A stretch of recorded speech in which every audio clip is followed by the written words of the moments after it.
வள்ளல் மீடியா நேயர்களுக்கு வணக்கம். போன காணொலியில எல்லாரையுமே சப்ஸ்கிரைப் பண்ணுங்க பண்ணாதவங்கன்னு சொல்லியிருந்தேன். அவங்களாம் பண்ணிட்டீங்க, மிக்க நன்றி. ஆனா பிரச்சனை என்னன்னா, ஏற்கனவே பண்ணிருக்கவங்களும் திருப்பியும் அந்த பட்டன் அழுத்தினா எப்படி? அதனால நீங்களாம் போயிட்டு மறக்காம திருப்பியும் சப்ஸ்கிரைப் பண்ணுங்க. வணக்கம் பாரி. வணக்கம். போன வீடியோல ஒரு டீசர் ஒன்று கொடுத்துருந்தீங்க. அதாவது ஒரு கண்டென்ட் இருக்கு, அதை நம்ம தனியா பேசலாம். அது மட்டும் இல்லாம வள்ளல் மீடியால முதல் முறையாக ஏதோ வீடியோலாம் இன்சர்ட் பண்ண போறேன் அப்படின்னு வேற சொல்லியிருக்கீங்க.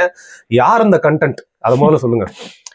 அடிப்படையில் என்ன அப்படின்னா, போன வீடியோல நான் சொல்லியிருந்தேன், பிறமொழியாளர்கள் கொஞ்சம் நீங்க கூட கேட்டிருந்தீங்க, ஏன் இது ஒரு மாதிரி சர்வாதிகாரி மாதிரிலாம் பேசுறீங்க. அதுக்கு ரீசன் இருக்குது. அந்த மாதிரி நம்ம பேசுனதுக்கு காரணம் இருக்கு. ஏன்னா பேக்ரவுண்ட்ல ஒரு விஷயம் நடந்துச்சுன்னு நான் சொல்லியிருந்தேன். அதுக்கான ஒரு வீடியோ நம்ம அடுத்து பண்ணுவோம்னு சொல்லியிருந்தேன். அதுதான் பேச போறோம். அடிப்படையில இந்த மண்ணில் இருக்கக்கூடிய பிறமொழியாளர்களை தமிழ் தேசியவாதிகள் எப்படி பார்க்குறோம் அப்படின்னு பார்த்தீங்கன்னா, நீங்க இந்த மண்ணுக்குள்ள வருவதற்கு காரணம் நீங்க கிடையாது. மாறாக உங்க முன்னோர்களுடைய நல்லதோ கெட்டதோ, அவர்கள் பஞ்சம் பிழைக்க வந்திருக்கலாம், இல்ல படையெடுத்து வந்திருக்கலாம். இதெல்லாம் உங்க முன்னோர்கள் பண்ணது. அது சரியோ தப்போ, ஆனா வந்துட்டீங்க தமிழ்நாட்டுக்கு. ஆனா நீங்க இந்த தமிழ் மண்ணில் வாழ்றீங்க, உங்களை வாழ வைக்கிறோம் தமிழர்கள். இதுல எல்லாம் எனக்கு எந்த மாற்று கருத்தும் கிடையாது, எந்த ஒரு வெறுப்புணர்வும் கிடையாது. ஆனா இங்க இருக்கக்கூடிய பிறமொழியாளர்கள், நம்ம இந்த மண்ணில் இருக்கோம், இது தமிழர்களுக்கான மண், இந்த மண்ணுல நம்ம வாழலாம். ஆனா இந்த மண்ணை உரிமை கொண்டாடுவதோ இல்லை இந்த மண்ணை நம்ம விருப்பத்திற்கு மாற்றி அமைப்பதோ ரொம்ப தப்பு. நம்ம முன்னோர்கள் உள்ள வந்துட்டாங்க, அதற்காக அதை ஒரு டோக்கனா பயன்படுத்திக்கிட்டு நம்ம இந்த மண்ணை சுரண்டுறதோ இல்லை இந்த மண்ணை அழிக்க முற்படுறதோ, இந்த மண்ணின் மைந்தர்களுக்கு எதிராக அரசியல் செய்வதோ ரொம்ப தவறுங்கிறத முதல்ல உணரணும். இதுல இந்த மக்களை தலைமை தாங்கக்கூடிய தகுதி எனக்கு இருக்குன்னு நம்ம பிறமொழியாளர்கள் நினைப்பது ரொம்ப ரொம்ப ஒரு தப்பான ஒரு போக்கு. இதைத்தான் நான் சொல்றேன். இப்ப அப்படிலாம் நினைக்கிறாங்களா பிறமொழியாளர்கள்னா? ஆமா, அப்படிதான் நினைக்கிறாங்க. அதனால தான் இன்னைக்கு தமிழ்நாட்டில் இருக்கக்கூடிய பல அரசியல் கட்சி தலைவர்கள், இங்க எத்தனையோ கட்சிகள் இருக்குல்ல, அந்த கட்சிகள் எல்லாத்தையுமே பட்டியல் போட்டுட்டு, அந்த கட்சியோட தலைமைகள் எல்லாத்தையுமே நீங்களே பட்டியல் போட்டு, அதுல எத்தனை பேர் தமிழர்கள், எத்தனை பேர் தமிழர் அல்லாதவர்கள்னு பாருங்க. அமைச்சர்கள் உட்பட அமைச்சர்கள், நேத்து கூட ஒரு காணொலி போட்டுருந்தீங்க பாருங்க. பொறுப்புல இருக்கக்கூடிய அமைச்சர்கள், கட்சியை தொடங்கக்கூடிய கட்சி தலைவர்கள், அரசியல்ல இருக்கக்கூடிய பெரிய பெரிய முதலமைச்சர்கள், இவங்களே நீங்க பட்டியல் போட்டு பாருங்க. தமிழர்களை விட அதிகமாகத்தான் பிறமொழியாளர்கள் தமிழ் மண்ணில் ஆதிக்கம் செலுத்துகிறார்கள். அரசியல் ரீதியா, பொருளாதார ரீதியா, வணிகர்கள் எடுத்துக்குவோம். தமிழ்நாட்டில் இருக்கக்கூடிய பெரும் வணிகர்களை ஒரு 5000 பேர் எடுங்க. முதல் லிஸ்ட்ல இருந்து 5000 பேர், ஃபர்ஸ்ட் பணக்காரங்கள்ல இருந்து அடுத்த 5000 பணக்காரங்க எடுங்க. இந்த 5000 பேர்ல எத்தனை பேர் தமிழர்கள், எத்தனை பேர் பிறமொழியாளர்கள், நீங்களே கணக்கிட்டு சொல்லுங்க. நான் கணக்கே போடல, நீங்க கணக்கு பண்ணி சொல்லுங்க. அதுல உங்களுக்கு தெரிஞ்சிடும் பிறமொழியாளர்கள் இந்த மண்ணில் ஆதிக்கம் செய்யறாங்களா. இல்ல இவ்வளோலாம் கஷ்டங்க, தமிழ்நாடு முழுக்கலாம் கணக்க முடியாது. சரி, ஓகே. இப்ப எந்த ஊர்ல இருக்கீங்க நீங்க? மதுரையில இருக்கீங்களா, கோயம்புத்தூர்ல இருக்கீங்களா, சென்னையில இருக்கீங்களா? எல்லாருக்கும் ஏதாவது அந்த ஊர்ல அந்த முக்கிய பெருநகரங்களுக்கு கூட ஏதாவது ஒரு டைப்ல இருக்கும்ல. சரி, இப்ப ஃபார் எக்ஸாம்பிள் மதுரையில இருக்கேங்க நாங்க. சரி, ஓகே. மதுரையில அதிகமா வணிகம் நடக்கக்கூடிய இடம் எதுன்னு நீங்களே முடிவு பண்ணுங்க. மதுரையில அதிகமா வணிகங்கள் நடக்கக்கூடியது, பொருளாதார மையம் அதிகமா இருக்கக்கூடிய இடங்கள் எதுன்னு நீங்க முடிவு பண்ணுங்க. அந்த இடத்துக்கு போங்க. அங்க கடைகள் இருக்கும், கண்டிப்பா ஆயிரக்கணக்கான கடைகள் இருக்கும். அந்த ஆயிரக்கணக்கான கடைகள் நீங்களே கணக்கிடுங்க. அது யாரோட முதலாளிகள், யார் அங்க அந்த வேலை செய்யறாங்க, யார் முதலாளிகள், நீங்களே பாருங்க. இது தமிழ்நாட்டுடைய ஃபாஸ்டான ஏரியான்னு சொல்லுவாங்கல்ல, பணக்காரர்கள் மட்டுமே வசிக்கக்கூடிய பகுதிகள். அந்த பகுதிகளுக்கு போங்க. அங்க தமிழர்கள் எத்தனை பேர் இருக்காங்க, பிறமொழியாளர்கள் எத்தனை பேர் இருக்காங்கன்னு பாருங்க. இந்த தமிழ்நாட்டுல பெரிய நகரங்கள்ல இருக்கக்கூடிய பெரிய பெரிய அபார்ட்மெண்ட்ஸ் இருக்குல்ல, அந்த அபார்ட்மெண்ட்ல 3 கோடி இது இந்த மாதிரி அதாவது இந்த கோடிக்கு மேல இருக்கக்கூடிய அபார்ட்மெண்ட்ஸ், இது எல்லாத்துக்குமே போங்க. அங்க இருக்கக்கூடிய மக்களை கணக்கிடுங்க, அந்த அந்த வாங்கியிருக்கோம். இப்ப இதெல்லாம் நான் பேசிக்கா சொல்றேன். இதை நீங்களாம் செஞ்சு பார்க்கலாம்ல. நான் சொல்றேன், நான் ஒன்னும் அரசாங்கத்துக்கிட்ட ரிப்போர்ட் வாங்கி கொடுக்கறதுலாம் அது பண்ண மாட்டேங்கிறாங்க அரசாங்கம். அதனாலதான் சாதி ரீதியான கணக்கெடுப்பு வேணும்னு நம்ம சொல்றோம். குடி வாரியான கணக்கெடுப்பு, அதுல பொருளாதார வாரியான கணக்கெடுப்பு எல்லாம் தேவை நமக்கு. நம்ம சொல்றது இதுக்காக தான், இதை அதிகாரப்பூர்வமா காட்டுறதுக்கு. ஆனா நம்ம மிகைப்படுத்தி சொல்றோம் நீங்க நினைக்கிறீங்கல்ல. அப்படி நினைப்பவர்கள்லாம் ஒரு லைவ் கேமரா கூட எடுத்துக்கோங்க. ஒரு கேமரா எடுத்துக்கிட்டு, நான் மதுரையில இந்த தெருவில் இருக்கேன், நான் கோயம்புத்தூர்ல இந்த தெருவில் இருக்கேன், கோயம்புத்தூர்ல இந்த ஏரியால தான் பாத்தீங்கன்னா பெரிய அளவுக்கு பிசினஸ் நடக்குது, எந்தெந்த கடையெல்லாம் பிசினஸ் நடக்குது, இந்த கடையெல்லாம் இருக்கு, இதெல்லாம் ஓனர் யாரு, இவங்க சமூகம் என்ன, சொல்லுங்க நீங்க. இல்ல, நீங்க சொன்னதெல்லாம் நான் அனுபவபூர்வமா ஏற்கனவே பார்த்திருக்கேங்க, எனக்கு தெரியும். இது அதுதான் சொல்றேன். இது நம்ம அது மிகைப்படுத்தலாம் நம்ம பேசல, இருக்கிறத உள்ளபடி சொல்ல எனக்கு ஏரியா, அபார்ட்மெண்ட் எல்லாமே எனக்கு போகுது கண்ணு முன்னாடி. அப்ப நான் என்ன சொல்றேன், இங்க பிறமொழியாளர்கள் ஒரு படி அதிகமாக தமிழர்களை விட வாழ்ந்து கொண்டிருக்கிறார்கள். இப்ப நீங்க அப்படி வாழ்றது மேல பொறாமைப்படுறதோ இதுவோ கிடையாது. ஆனா அந்த இடத்துக்கு நீங்க நகர்வதற்கு என்னென்ன வேலைகளை செய்தீர்கள்? அந்த இடத்துக்கு நான் உழைத்துத்தான் வந்தேன்னு நீங்க சொல்ல போறீங்களா? அது உண்மை அல்ல, உங்களுக்கு நல்லா தெரியும். இங்க ஒரு பெரிய பணக்காரனா இருக்கானா, அவன் எந்த அளவுக்கு வரி ஏய்ப்பு செய்யறான், எந்த அளவுக்கு தவறான பிசினஸ்க்குள்ள இன்வால்வ் ஆகுறான், இதெல்லாம் நம்ம பார்த்துட்டு தான் இருக்கிறோம். அதுல தமிழர்கள் செய்யவே இல்லையானா சொல்ல, தமிழர்களும் செய்யறாங்க ஒரு சிலர். அந்த இடத்துக்கு போனோம்னா இந்த தவறான விஷயம் செய்யறாங்க. ஆனா இந்த இடத்துல என்னன்னா அரசியலும் இவர்கள் கையில இருக்கனால இவங்களுக்கு வேண்டப்பட்டவர்களுக்கு பாதுகாப்பு கிடைச்சிருது, இவங்களுக்கு வேண்டப்படாதவர்களுக்கு இங்க அவங்க மாட்டிக்குவாங்க. இப்ப நான் கேட்கிறேன், அதிகமா இந்த முறைகேடுகள் செய்து அதிக முறைகேடுல தமிழ்நாட்டுல கைதான நபர்கள்லாம் இருப்பாங்கல்ல, அதுல எத்தனை பேர் பிறமொழியாளர்கள் எத்தனை பேர் தமிழர்கள் பாருங்க. இங்க தமிழர்கள் அதிகமா இருக்காங்க. எப்படி? ஏன் அப்படி? ஏன்னா பிறமொழியாளர்கள் கட்டுப்பாட்டுல அரசாங்கம் இருக்கு. அந்த அரசாங்கம் யாரை கண்டிக்குதுன்னா தமிழர்கள் யாராவது இந்த மாதிரி முறைகேடு பண்ணா அவங்கள அழகா பிடிச்சிருது, அவங்க மேல இது பண்ணுது. ஆனா அதே இதை வேற நபர்கள் பண்ணும்போது அப்படி பேசுறது இல்ல. லாபி அந்த நான் இப்படி சொல்றேன், தமிழ்நாட்டுல மணல் கொள்ளையன் யாருன்னு சொன்னா எல்லாரும் டக்கு டக்கு டக்குன்னு பதில் சொல்லுவீங்க. தமிழ்நாட்டுல கல்வி கொள்ளையன் யாருன்னு சொன்னீங்கன்னா இவங்க எல்லாம் இந்த மாதிரி என்னென்ன கொள்ளையர்களுக்கு நீங்க பட்டம் வச்சிருக்கீங்களோ அவங்க எல்லாம் யாருன்னு கேட்டீங்கன்னா டக்கு டக்கு டக்கு டக்குன்னு சொல்லிடுவாங்க. ஏன் ஒரு படி மேல போய் போலி சாமியார்கள் யாருன்னு கேட்டா முதல் ஆளா நித்யானந்தாவை சொல்லுவீங்க. அது நித்யானந்தா மட்டும்தான் இந்த ஊர்ல போலி சாமியாரா? ஏன்னா நித்யானந்தா மட்டும்தான் தமிழன். இந்த போலி சாமியார்கள்ல நித்யானந்தா மட்டும்தான் தமிழன், பிறப்பால் அவன் தான் தமிழன். ஆனா அவன் மட்டும் போலி சாமியார் இங்க எல்லாரும் சொல்லிடுவாங்க. மத்த சாமியார்லாம் என்ன உண்மையாவே இறைவனோட அருள் பெற்றவர்களா? இல்ல அவங்கெல்லாம் வந்துட்டு இந்த பெண்கள் இந்த மாதிரியான விஷயங்களை மாட்டவே இல்லையா? இப்போ கூட கொஞ்சம் ஒரு நாளைக்கு முன்னாடி ஒரு ஆள் மாட்டினாப்ல, ஒரு வருஷத்துக்கு முன்னாடி. அவர்லாம் பிறமொழியாளர். அப்ப அவர் அதை பேச மாட்டாங்க, அப்படியே பாப்புலர் கல்ச்சர்ல வராது, யாரும் அதை கிண்டல் அடிக்க மாட்டாங்க, யாரும் கலாய்க்க மாட்டாங்க. ஆனா நித்யானந்தா மட்டும் போட்டு காலி பண்ணி விட்டுருவாங்க. சிவசங்கர் பாபா இப்ப அவங்களாம் பிறமொழியாளர். அப்ப அவங்களெல்லாம் அப்படியே இருப்பாங்க. அதுக்கு முன்னாடி ஒருத்தர் கல்கி பாபா, கல்கின்னு ஒருத்தர் இருந்தாரு. இவங்கெல்லாம் யாரு?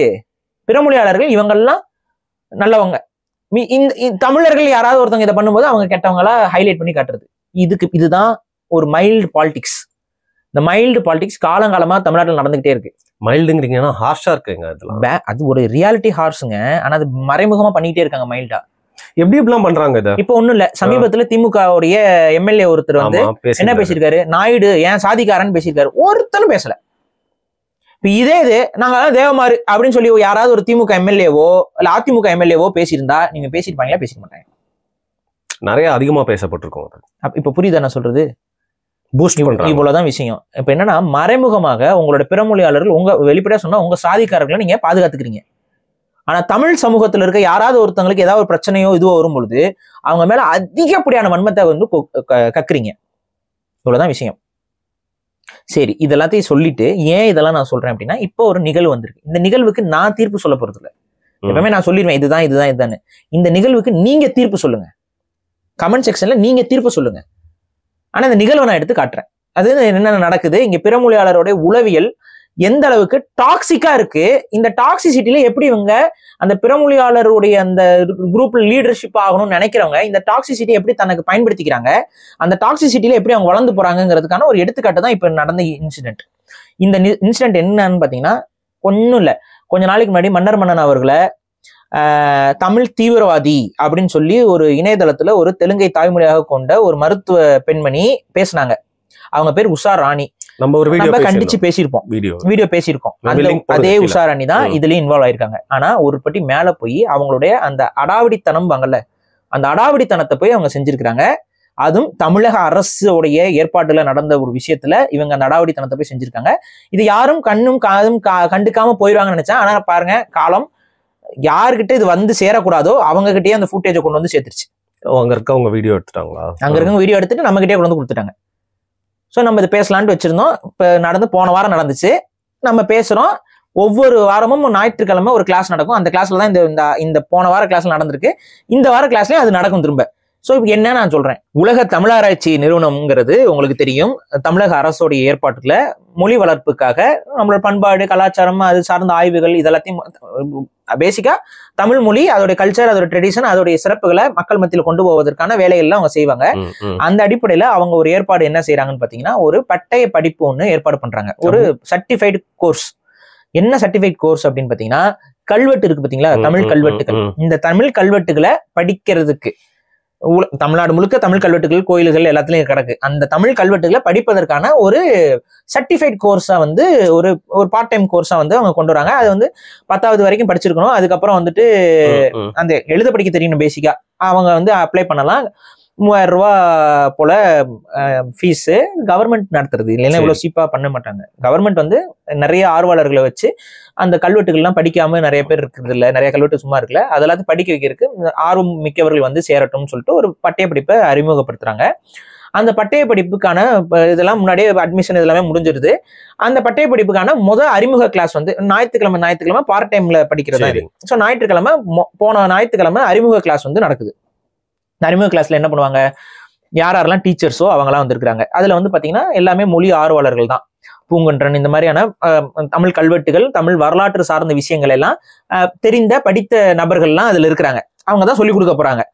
அப்ப ஒரு இதா வந்து ஒரு இன்ட்ரோடக்ஷன் கிளாஸ் அப்படிங்கறத நடத்திருக்காங்க. அந்த இன்ட்ரோடக்ஷன் கிளாஸ்ல வந்து என்ன நோக்கத்திற்காக நீங்க வந்திருக்கீங்க, இதன் மூலமா அடுத்து என்ன பண்ண போறீங்க, உங்களுக்கு இந்த ஆர்வம் எதன் அடிப்படையில வந்துச்சு அப்படிங்கிற மாதிரி சில கேள்விகளை வச்சு அவங்களோட செல்ஃப் இன்ட்ரோடக்ஷன் கிளாஸ் நடந்திருக்குங்க. சும்மா ஒரு அறிமுக நிகழ்ச்சி மாதிரி அதை தொடங்கி இருக்கிறாங்க. இதெல்லாம் ஒவ்வொருத்தங்கிட்டையும் கேட்கும்போது இந்த உஷாராணி அவங்க கிட்டையும் இவங்க வராங்க. இவங்க தன்னை அறிமுகப்படுத்த, நான் ஒரு டாக்டரு, நான் வந்து உஷாராணி, நான் வந்து தெலுங்கு சமூகத்தை சார்ந்தவள், இதெல்லாம் ஓகே. நீங்க தெலுங்கரா இருங்க, மலையாளிங்க, கன்னடா இருங்க, நீங்க தமிழ் படிக்கணுங்கிற ஆர்வத்துல வரீங்கிறதெல்லாம் அவங்க என்ன இப்போ சொல்லி அவங்களை இன்ட்ரோடியூஸ் பண்ணிக்கிறாங்கன்னா, இங்க தமிழர் வரலாறு வந்து ரொம்ப தப்பா எழுதப்பட்டிருக்கு, ரொம்ப மிகைப்படுத்தி எழுதிட்டு இருக்கீங்க வரலாற. ரெண்டாவது வந்து சோழர்கள்லாம் தமிழர்கள்னு சொல்றீங்க, அப்படிலாம் கிடையாது. சோழர்கள்லாம் தெலுங்கர்கள். இங்க தெலுங்கர்களுக்கு எதிராக தொடர்ச்சியா வரலாறு பேசுறாங்க, அப்படிலாம் ஒண்ணு கிடையாது. தெலுங்கர்கள் தான் வந்து தமிழர்களை வாழ வச்சோம், பாதுகாத்தோம் அப்படின்னு சொல்லிட்டு உட்காந்து பேசுறாங்க வரிசைக்கா. அது என்னென்ன பேசுறாங்கிறத நான் இங்க வீடியோல போடுறேன், அந்த வீடியோ பார்த்துருங்க. ஹிஸ்டரியில முக்கியமா ரொம்ப தமிழ்நாட்டோட மிக முக்கியமான டைனாஸ்டியான சோழா டைனாஸ்டியை பத்தி மிக தவறான தகவல்கள் இங்க பேசப்படுது. நான் சொன்னதுல உங்களுக்கு தெரிஞ்சிருக்கோம். இதால நிறைய இன்றைய மக்கள் பாதிக்கப்பட்டிருக்காங்க. முக்கியமா தமிழ்நாட்டுல வாழ்ற தெலுங்கு பேசும் மக்கள். நான் ஒரு தெலுங்கு. அந்த வலிய உணர்ந்து இந்த ஹிஸ்டரிய மாத்தணும்னு நினைக்கிறேன். இது ஜெனரலா பேசி பாக்குறோம், ஆனா இதுக்கு எதிர்ப்பா மிகப்பெரிய அளவுல ஒரு அரசியல் நடக்குது. இதுக்கு எதிராக வந்து செய்ய வேண்டிய ஒரே வழி வந்து லிட்டிகேஷன், அதாவது கோர்ட்டு கேஸ், இது மூலமா தான் போகணும். இதுக்கு நிறைய ஆதாரங்கள் வேணும். எபிகிராஃபியா இண்டிகாவுடைய 30 வால்யூம் படிச்சுட்டேன். நிறைய முக்கியமான ஆதாரங்கள் நான் யூடியூப் சேனல்லே போட்டிருக்கேன். என்னோட யூடியூப் சேனல் கட்டுரைகளை எழுதுங்க, தரமான ஆய்வு கட்டுரைகளை, நல்ல ஆய்வு கட்டுரை எழுதி உங்ககிட்ட கொடுத்தா என்ன ஆகும்னு எனக்கு தெரியும். வசதிப்பட்டா எல்லாரும் புரிஞ்சுக்கோங்க. என்ன அதனால நான் வந்து சமூக பாதுகாப்புங்கிற பேர்ல என்னுடைய இந்த ஸ்டடிஸ் இதை எல்லாத்தையும் எபிகிராஃபியா இண்டிகாவில இருந்து காமிச்சேமுன்னு அந்த எவிடன்ஸோட அதை கொடுத்துருக்கிறேன். அதையும் பாருங்க. இப்ப எனக்கு என்னன்னா, இன்னும் இதை பத்தி நிறைய தெரிஞ்சுக்கிட்டாதான் லீகலா நான் மூவ் பண்ணும் போது எனக்கு இன்னும் வேல்யூபிளா இருக்குங்கிறதுக்காக கல்வெட்டுகளை நானே படிச்சு தெரிஞ்சுக்கிற அளவுக்கு நான் அதை தெரிஞ்சுக்கணும்னு.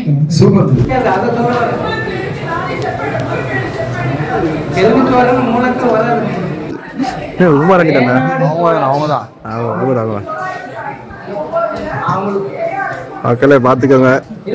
உமாராணி அவர்கள் வந்து சோழர்கள் வந்து தெலுங்கு சோழர்கள் தான் சொல்லி பயங்கரமா இங்க பூங்குன்ற நையாட்ட விவாதம் பண்ணிட்டு இருக்காங்க. அவங்க வந்து குலோத்துங்க சோழர்கள்ல இருந்து தெலுங்கு சோழர்கள் வரல, சோழர்கள் வந்து தெலுங்கு சோழர்கள் வந்து விஜய சோழனோட அப்பா காலத்துல இருந்தே வந்துட்டாங்க, அது வந்து ஸ்ரீகாந்தன் சோழன் அப்படின்னு சொல்லி பூங்குன்ற நையாட்ட விவாதம் பண்ணிட்டு இருக்காங்க.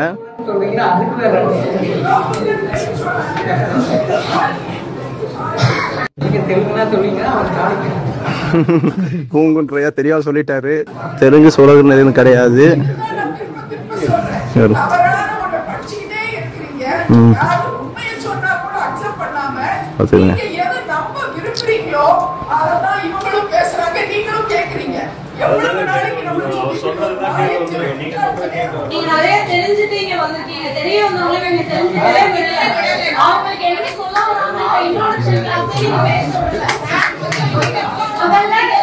ஒரே ஒரு நிமிஷம் மேடம், ஒரே நிமிஷம் மேடம்.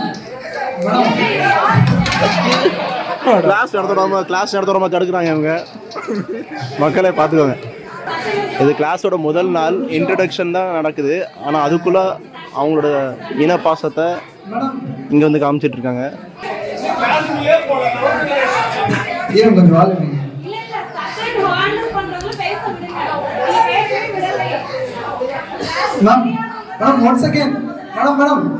ஒரே நிமிஷம் அமைதியா இருங்க. இன்னும் நிறைய நாள் இருக்கு. உங்களுக்கு தனிப்பட்ட ஒரு செஷனே கொடுக்குறேன். அப்ப நிறைய பேசலாம். நிச்சயமா உங்களுக்கு ஒரு செஷனே கொடுக்குறேன் நானு. அவரு வேற ஒரு நிகழ்ச்சி இருக்கு சார், கேம்ப் வெயிட் பண்ணுங்க. அவங்க இந்த வீடியோல என்ன சொல்றாங்கன்னு பாத்தீங்கன்னா, முழுக்க முழுக்க அவங்க ஒரு வன்மத்தோடு இருக்கிறாங்க. அந்த வன்மத்தை அவங்க எப்படி வெளிப்படுத்துறாங்கன்னா, இங்க வந்து சோழர்கள் வந்து தமிழர்கள்னு சொல்றாங்க. அப்புறம் சோழர்கள் என்ன? மூவேந்தர்கள்ல சேர சோழ பாண்டியர்கள், இவங்க தமிழர்கள். அப்ப இத்தனை ஆண்டு காலமாக 2000 ஆண்டு காலமாக தமிழ் புலவர்கள்லாம் போய் சொல்றாங்க. இந்த உஷாராணி அவங்க உண்மையை சொல்றாங்களா? இவங்க என்ன சொல்ல வராங்கன்னா, தெலுங்கு சோழர்கள், விஜயாலய சோழன்லாம் வந்து தெலுங்கு சோழன், தெலுங்கு சோழருடைய வீட்டுல இருந்து பொண்ணு எடுத்து கட்டி அப்படி பிறந்தவங்க இவங்கலாம் அப்படின்னு சொல்லி உருட்ட பாக்குறாங்க. ஆக்சுவலா பொய் என்ன அப்படின்னா, அதை வந்து ஐயா பூங்குன்றன் அவர்களே வந்து அந்த மேடையிலேயே அவர் வந்து டீபங்க் பண்ணி விளக்கம் கொடுக்குறாரு. அந்த விளக்கத்தையும் நான் போடுறேன், அதையும் போய் பாத்துருங்க. வேற வரலாறுகள்லயும் கொங்கு சோழன் ஒரு சோழரை பத்தி சொல்லுவாங்க தமிழக வரலாற்றுல. உண்மையில கற்பனை எங்குமே கொங்கு சோழன் வரல. அந்த மாதிரி தான் அவங்க வச்ச பேர் வரலாற்றாசிகள் அது பேர் வச்சாங்க. தெலுங்கு சோழர், சோழர் தெலுங்கு சோழன் மாற்றி சொல்லணும்னு இம்பீரியல் சோழர் வந்து வேறுபடுத்தி காமிக்கிறதுக்காக இந்த பேரை வச்சாங்க. தவிர அவங்க ரேநாடு சோழர்னு அவங்களுக்கு ஒரு பேர் இருக்கு. அதுதான் நான் எடுத்துக்கிறேன். தனியா வேணா பேசுங்க, நம்ம 2 பேரும் பேசலாம். ஆக்சுவலா ஐயா சொல்லது போல இங்க ஃபார் எக்ஸாம்பிள் தமிழர்கள் இருக்கிறோம். தமிழர்கள் இங்க இருக்கக்கூடிய சோழர்கள் படையெடுத்து போய் ஆந்திராவில் ஆள்றாங்க. ஆந்திராவிலேயும் அவங்களுடைய வம்சங்கள் இருக்காங்க. அவங்கெல்லாம் தங்களை என்ன வம்சம் சொல்லிக்கிறாங்கன்னா, கரிகாலனின் வம்சம் தான் சொல்லிக்கிறாங்க. அவங்க வந்து ஏதோ ஒரு தெலுங்கு மன்னரோட வம்சம்னு சொல்லிக்கல, கரிகாலனுடைய வம்சம். அப்பனா என்ன பொருள்னா, தமிழர்கள் ஆந்திராவில் போய் அங்க ஆந்திராவை ஆட்சி செய்யும் போது தங்களை அடையாளப்படுத்தினா அவங்க சோழர்கள் தான். இவங்களை யாரு தெலுங்கு சோழர்கள் எழுதுறாங்கன்னா, பிற்காலத்தில் வந்த ஹிஸ்டாரியன்ஸ் இருக்காங்கல்ல, ஆந்திராவை பேஸ் பண்ணி இருந்த சோழர்கள்ங்கிறவங்களை பிரிச்சு காட்டுறதுக்காக அவங்க தெலுங்கு சோழாஸ்ன்னு சொல்லிட்டு அவங்க டேர்ம் பண்றாங்க. இந்த அரசர்கள் தங்களை தெலுங்கு சோழர்கள் சொல்லிக்கல, நாங்கள் எல்லாம் தெலுங்கு சோழர்கள் சொல்லிக்கல. அவங்க ரேநாடு சோழர்கள்பாங்க. அந்த நாட்டுக்கு பேர் ரேநாடு. ரேநாட்டை ஆண்ட சோழர்கள். சோழர்கள்னாவே தமிழர்கள் தான். அவங்க தங்களுடைய முன்னோர்களாக கரிகாலனை தான் சொல்றாங்க. கரிகாலன்ல இருந்து எல்லாருமே தமிழ் மன்னர்கள் தான். சரியா? அப்ப சோழர்கள் வந்து தெலுங்கர்கள்ங்கிற இந்த பொய்க்கூற்றை வந்து நிறுத்தணும். ஆனா இவங்க வந்து என்ன சொல்றாங்க, அதுதான் அப்படின்னு சொல்லிட்டு யாரோட வாதிடுறாங்கன்னா, அரசாங்கத்துல அங்கீகாரம் பெற்ற ஒரு வரலாற்று ஆசிரியரோட நீங்க எல்லாம் பொய் சொல்றீங்கிறாங்க. அடுத்து ஒரு படி மேல போய் இவங்க என்ன அந்த வீடியோல சொல்றாங்கன்னா, நான் இப்ப இந்த கல்வெட்டு படிக்கிறதே, இந்த கல்வெட்டை படிக்கிறதுக்கு கத்துக்கிறது, இன்னும் படிக்கவே இல்லை நீ, சரி வரேன், கல்வெட்டை படிக்க கத்துக்கிறது இந்த மாதிரி பொய்யா தமிழர்களுடைய பெருமையை நீங்க பேசிட்டு அலைறீங்க. அவ்வளோலாம் ஒன்றும் பெருமை கிடையாது தமிழர்களுக்கு. இந்த ரியாலிட்டியை சொல்லி தெலுங்கர்கள் வந்துதான் எல்லாத்தையும் நாங்க இங்க புடுங்குறோம் கஷ்டப்பட்டு. நாங்க இந்த புடுங்குற வரலாறு சொல்றதுக்கு நான் வந்து கல்வெட்டு இதை படிக்கிறேன், அந்த கோர்ஸ்ல சேர்றேன். இங்க என்ன விஷயம் அப்படின்னா, எவ்வளவு ஒரு தப்பான இன்டென்ஷன். இதை நம்ம புரியுற மாதிரியே சொல்லுவோம். ஏன்னா திராவிடத்தவர்களுக்கு எல்லாம் புரியாது நம்ம சொல்றது. இந்த தமிழக அரசுக்கும் இதெல்லாம் புரியாது. நம்ம எடுத்து சொல்லணும். குழந்தைக்கு ஸ்பூன் ஃபீட் பண்ற மாதிரி பண்ண வேண்டியது இருக்கு. ரீசன் என்னன்னா, ஒருத்தங்க கல்வி கற்க வராங்க அப்படின்னா அதோட இன்டென்ஷன் பியூரா இருக்கணும். தப்பான இன்டென்ஷன் கொண்டவர்களுக்கு அந்த கல்வி போய் சேர்றது ஆபத்தாக போய் முடியும். ஏதோ ஒரு விஷயத்த பாயிண்ட் நிறுவறதுக்காக அவங்க படிக்கிறவங்க நேரேட்டிவ் செட் பண்றதுக்காக. நேரேட்டிவ் செட் பண்ண முடியாது ஆக்சுவலா. ஏன்னா வந்து ரியாலிட்டியில என்ன இருக்குதோ அதை தான் நீங்க படிக்க முடியும். ஸோ அந்த உங்க ரியாலிட்டியை வச்சு அங்கே தான் ஒன்றும் பண்ண புடுங்க முடியாது உங்களால. ஏன்னா இது வரைக்கும் இருக்கக்கூடிய கல்வெட்டு ஆய்வாளர்கள்லாம் வந்து தமிழர் வரலாற்றை வந்து அப்படியே எல்லாம் மக்களுக்கு தெரியணும் அப்படிலாம் பண்ணல. இருக்கிற வரலாறே நம்மளால மக்கள்கிட்ட கொண்டு போய் சேர்க்க முடியாம தான் 90% உண்மை வரலாறு என்பது முடங்கி கிடக்கு. இத்தனை ஆண்டு காலம் தொடர்ச்சியா பேசிட்டு இருக்கிறோம். தமிழர்களுடைய நாகரிகம் தான் முதலில் அயனேஜை கொண்டு வந்தது. உலகத்துக்கே இரும்பை கொண்டு வந்தவர்கள் தமிழர்கள் நம்ம சொல்றோம். மன்னன் சொல்லியிருக்காப்புல. இன்னும் அதற்கு முன்பு இருக்கக்கூடிய சில ஆய்வாளர்கள் பல தரவுகளை வச்சிருந்தாங்க. யாராவது ஏத்துக்கிட்டாங்களா? இன்னைக்கு தமிழக அரசு வந்து வெளியில சொல்லும் பொழுது அது உறுதியாக்கப்படுகிறது. பலரும் பேச்சு பொருளாகிறாங்க. அப்ப தமிழக அரசும் முனைப்போட இதெல்லாம் செயல்படணும். அப்ப நோக்கம் என்ன? இந்த தமிழ் மக்களுக்கு ஒரு வரலாறு இருக்குது, நீண்ட நெடிய பாரம்பரியம் இருக்கு, அவர்களுடைய மொழி ஒரு சிறப்பான மொழி, ஒரு சிறந்த வாழ்வியல் கொண்ட மக்களாக தமிழர்கள் வாழ்கிறார்கள். இதற்கு தானே அகழ்வாய்வு. தமிழை ஒண்ணும் இல்லாதவன், அவனுக்கு ஒண்ணும் தெரியாது, அவன் முட்டாளு, அவனுக்கு ஒரு விஷயமும் இல்லை, இதுக்காக அகழ்வாய்வா? இல்ல இதே மன்னன் சொன்னாருன்னு சொன்னதே அன்னைக்கு நிறைய பேர் வந்து திட்டிட்டு பிரச்சனை பண்ணிட்டு இருந்தாங்க. ஏன்னா அவ்வளவு வெறுப்பு, தமிழர்களுடைய பெருமைகளை பற்றி பேசுவார்கள் மேல அவ்வளவு வெறுப்பு. இந்த அம்மாவுக்கும் தான் வெறுப்பு. இந்த அம்மா அதனாலதான் சொல்லிட்டு இருந்துச்சு, மன்னனை வந்து தமிழ் தீவிரவாதின்னுச்சு. இந்த அம்மா இப்ப எதுக்கு வந்து இப்ப தமிழ் படிக்கக்கூடிய இடத்துல வந்து உட்காந்துருக்கு? தெலுங்கு தீவிரவாதி வந்து என்ன சொல்லுதுன்னா, நான் வந்து உங்க மேல எல்லாம் கேஸ் போட போறேன். யார் மேலாம்? தமிழ் ஆய்வாளர்கள் மேல. தமிழை பத்தி பெருமையா பேசிக்கிட்டு இருக்கீங்க, உங்க மேல நான் கேஸ் போட போறேன். பேசி இருக்குது, வீடியோல இருக்கு. புரியலையேங்க. உளவியலா ஒன்னா அவங்களுக்கு வந்து உளவியலா மென்டலா இருக்கணும். மென்டல்ஸை கொண்டு வந்து நீங்க மித்தவங்க படிக்கிற இடத்துல விட்டா அது ஆபத்து. அவங்க வந்து ஒரு மூளை மழுங்கியவர், அவருக்கு மூளை மழுங்கிருச்சு, அதனால இந்த மாதிரி வந்து ரகலை பண்ணிக்கிட்டுங்க, அவங்க பைத்தியக்காரர்கள் அப்படின்னு சொல்லிட்டு நீங்க வகைப்படுத்திட்டு அவங்கள அனுப்பிடுங்க. இல்ல அப்படின்னா இது எல்லாரையும் டிஸ்டர்ப் பண்ற வேலை இது. அவங்க அன்னைக்கு நோக்கமே என்னன்னா அந்த கிளாஸ் நடக்கக்கூடாது, கலகம் பண்ணும் அப்படின்னு. கலகம் தான் பண்றாங்க. அவங்க எந்திரிச்சுக்கிட்டு அவங்க ரகலை பண்ணிக்கிட்டு, அதாவது அங்க சொல்லிக் கொடுக்க வந்திருக்கவங்களுக்கு ஒன்றும் தெரியாதான், அப்புறம் எதுக்கு கத்துக்க வந்திருக்காங்க? புரியுதா இன்டென்ஷனு? அங்க மித்தவங்க மத்தியில அங்க சொல்லிக் கொடுக்கக்கூடிய வாதியார்களை வந்து இழிவுபடுத்துறது. அப்ப அவங்க இப்ப கத்துக்க வரவங்களுக்கு எல்லாம் தன்னார்வத்தோட வரவங்க. அந்த தன்னார்வலர்களுக்கு என்ன தோணும்? ஐயோ இவங்களுக்கே சரியா தெரியாது, இவங்களுக்கே எதுவும் தெரியாது, குழப்பம் ஏற்படும், கன்ஃபியூஷன் ஆகும். அந்த கன்ஃபியூஷன்ல அவங்க கத்துக்காம போயிடுவாங்க. இல்ல வர்றது, ஏன்னா இது வாரம் வந்து கத்துக்கிறது விருப்பத்தின் அடிப்படையில, அதுவும் சண்டேஸ் ஹாலிடேல. அப்ப ரொம்ப விருப்பம் இருக்கவங்க தான் வருவாங்க. ஆனா இந்த மாதிரியான குடைச்சல் மிகுந்த கூட்டத்தை உள்ள கொண்டு விட்டோம்னா அவங்களை கெடுத்து விடுறது, குழப்பி விடுறது. அவங்க இவங்களோட சண்டையிலேயே போயிடுச்சுன்னா கிளாஸ் அறிமுக கூட்டத்திலே சண்டை இந்த அம்மா போடுது. இப்ப இன்னும் நான் அதை ஸ்பூன் ஃபீட் பண்ணணும் இல்லை, அதுக்கு நான் ஸ்பீட் பண்றேன். ஒருத்தங்க தப்பான இன்டென்ஷனோட ஒரு கிளாஸ்க்கு வராங்கன்னா அவங்கள அந்த கிளாஸ்ல இருந்து இருக்கக்கூடாது. இதுக்கு ஒரு பேசிக்கான எக்ஸாம்பிள் என்ன அப்படின்னா, இப்ப ஒரு கெமிஸ்ட்ரி கிளாஸ் ஒரு ஸ்கூல்ல சொல்லி கொடுக்குறோம். அங்க ஒருத்தர் கத்துக்க வராப்ல வந்து உட்காந்துக்கிட்டு இதை கத்துக்கிட்டு நீங்க என்ன பண்ண போறீங்கன்னா, பேர் வால்டர் ஒயிட் கரெக்டா? இல்ல அதெல்லாம் தெரியல, விடுங்க. ஒரு பொதுவா பேர் சொல்றேன். ஒரு கெமிஸ்ட்ரி கிளாஸ்ல வரான். இல்லைங்க, நாங்க மக்கள்லாம் இருக்கிறாங்க, அவங்களாம் சந்தோஷமா இருக்காங்க, அவங்களெல்லாம் சாகடிக்கணும்னு ஆசை எனக்கு. அந்த மாதிரி அப்ப வந்து நான் ஒரு குண்டு தயாரிக்கணும்னு ஆசைப்படுறேன், ஒரு வெடிகுண்டு தயாரிக்கணும், ஒரு பாம் தயாரிக்கணும்.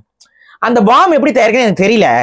அதான் கெமிஸ்ட்ரி கிளாஸ்ல கொஞ்சம் கத்துக்கிட்டு நம்ம ஒரு கெமிஸ்ட்ரி கத்துக்கிட்டோம் அப்படின்னா நாளை பின்ன குண்டு தயாரிக்கணும், அந்த குண்டை வச்சு அந்த மக்களை எல்லாம் கொல்லலாம்னு நான் ஆசைப்படுறேன் அப்படின்னு ஒருத்தன் சொல்றான். இப்ப இவனுக்கு வந்து அந்த கெமிஸ்ட்ரி கிளாஸ்ல அந்த வாத்தியார் வந்து ஃபீஸ் கட்டிட்டியாப்பா, ஃபீஸ் கட்ட, ஐயோ நீ ஃபீஸ் கட்டிட்டியே, உனக்கு நான் சொல்லி கொடுத்துதான் ஆகணும், எனக்கு வேற வழியே இல்லப்பான்னு சொல்லி கொடுப்பாரா?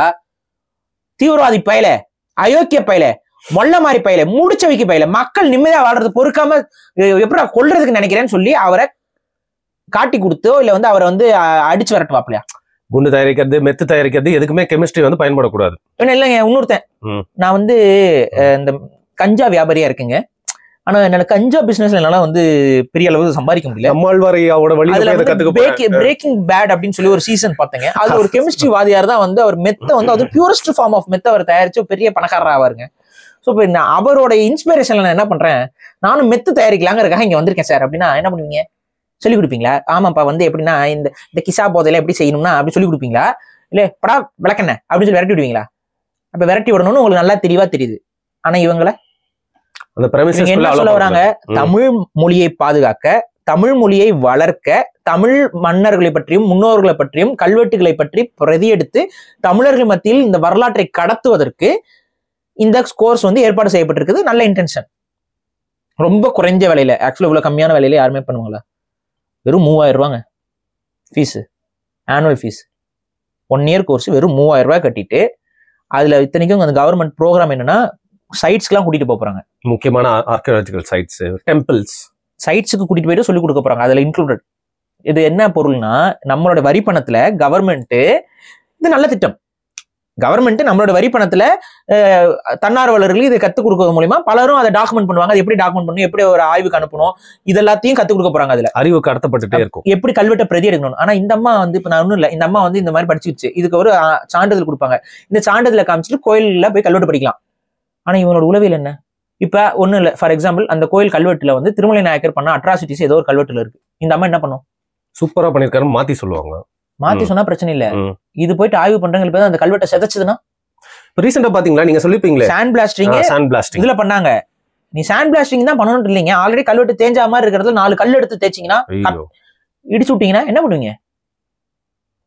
ஆல்ரெடி நீங்க போய் பாருங்க, ஒரு சில கோயில்கள்ல இன்னைக்குமே வந்து நீங்க சாண்ட் பிளாஸ்டிங் பண்ணிருக்க மாட்டாங்க, கல்வெட்டு இருக்கும். அந்த கல்வெட்டுக்கு இதுல வந்து கல்லாலேயே உளியிலேயே போட்டு இது பண்ணி விட்டீங்கன்னா செதஞ்சு போயிடும் எழுத்து. இந்த மாதிரி இந்த அம்மா பண்ணிடுச்சுன்னா என்ன பண்ணுவீங்க? இதுகிட்ட சர்டிபிகேட் இருக்கும். இப்ப ஒவ்வொரு கோயிலையும் இது போய் என்ன பண்ணும்னா, நான் போய் கல்வெட்டு பிடிக்க போறேன், அரசாங்க சான்றிதழ் என்கிட்ட இருக்கு, நான் கல்வெட்டு பிடிச்சா நான் ஒரு ஆய்வாளர்ன்ட்டு போய் உட்காந்து தமிழ் கல்வெட்டுகளை இந்த பொம்பளை அழிச்சுதுன்னா இதுக்கு யார் பொறுப்பு? ஏன்னா அந்த பொம்பளையே சொல்லுது, நான் வந்து இந்த வரலாறுக்கு எதிரான கேஸ் போடுவேன், நான் நீதிமன்றத்துல போய் உங்களுடைய வரலாறு எல்லாம் பொய்ன்னு சொல்லுவேன், அதுக்காக தான் நான் கத்துக்க போறேன் அப்படின்னு. இது தமிழ்நாட்டுல. இப்ப புரியுதா எனக்கு ஏன் கோவம் வருதுன்னு? போன வீடியோல நான் கோவப்பட்டதுக்கான காரணம் புரியுதா? உங்களுக்கு இப்பதான் இந்த வீடியோ பாக்குறீங்க, நான் பார்த்துட்டேன் முன்னாடியே. இப்ப இதே இது கர்நாடகத்தை சொல்லிக் கொடுக்குற ஒரு இடத்துல இந்த மாதிரி போயிட்டு ஒரு தமிழர்களோ இல்ல வேற யாரோ ஒரு மொழியை சார்ந்தவங்க கர்நாடகத்துல அந்த மக்கள் மத்தியில கர்நாடகர்களை பற்றி பொய் கட்டமைக்கப்பட்டிருக்கு, அவங்களுக்கு அங்க பெருமை கிடையாது, இதெல்லாம் இழிவு, இதை நான் மக்கள் மத்தியில நிறுவ போறேன், இதுக்காகத்தான் இதை கத்துக்க வந்திருக்கேன்னு சொன்னா அங்க இருக்கக்கூடிய கன்னடர்கள், மான கன்னடர்கள் என்ன செஞ்சிருப்பாங்க? இனிப்பு சாம்பாரை வழங்கியிருப்பார்கள். என்ன பண்ணிருப்பாங்க? பார்த்துட்டு இருந்திருப்பாங்களா? என்ன மாதிரியான நிகழ்வுகள் நடந்திருக்கும் கொஞ்சம் யோசிங்க. யோசிக்கவே முடியாது மாதிரி. ஆனா இவங்க என்ன பண்ணிருக்காங்க? இந்த கிளாஸ் முடிச்சுட்டு போயிட்டாங்க, அடுத்த கிளாஸ்க்கு அவங்க வருவாங்க. தமிழ் எல்லாம் கேனப்பயலா? இவங்களை என்னோட முடிவு சொல்லிடுறேன், உங்க முடிவு என்னன்னு நீங்க சொல்லுங்க. இவங்க அந்த கிளாஸ்க்கு வரக்கூடாது, சஸ்பெண்ட் பண்ணும் இவங்களை. அதாவது எந்த மொழியா இருந்தாலும் யார் வேணா வந்து கத்துக்கலாம், ஆனா இந்த கண்ணோட்டத்தோட வரவங்க. இப்ப நீங்க வந்து தெலுங்கர்களோட வரலாறை படிக்கணும் அப்படிங்கிறதுக்காக நீங்க கத்துக்கிறதுங்கிறது வேற. நான் வந்து உண்மையான வரலாறு எடுத்து கொடுப்பேன். இவங்களே வந்து என்ன சொல்லிருக்கலாம், நான் உண்மையான வரலாறு எடுத்து பேசலான்னு இருக்கேங்க, இங்க மிகைப்படுத்தப்பட்டதெல்லாம் இல்லாம உண்மையான வரலாறு, அது யாரும் அவ்வளவு வன்மமா அந்த அம்மா பேசுது. தமிழர்களுக்கு வரலாறு இருக்கக்கூடாதுங்கிறது அந்த அம்மாவுக்கு அவ்வளவு ஆர்வம். அதை அங்க சொல்லிக் கொடுக்க வந்தவங்ககிட்டயே தெலுங்கர்கள் தான் சோழர்கள்னு அந்த அம்மா அடிச்சு பேசிக்கிட்டு இருக்கு. அவர் சொல்லிட்டாரு, இது சம்பந்தம் இல்லாத பேச்சுமா, அங்கெல்லாம் தமிழர்கள் தான் அவர் விளக்கம் கொடுத்துட்டாரு. தமிழர்கள் தான் அங்க அந்த பகுதிக்கு தகுந்த மாதிரி அவங்க பேரை வந்து மாத்தி வச்சுக்குவாங்க. கொங்கு மண்டலத்தை சோழர்கள் ஆளுமோ கொங்கு சோழர்கள்னு சொல்லுவாங்க, அதுக்காக சோழர்கள் கொங்கு மண்டலத்தை சார்ந்தவர்கள்னு சொல்லிட முடியாது.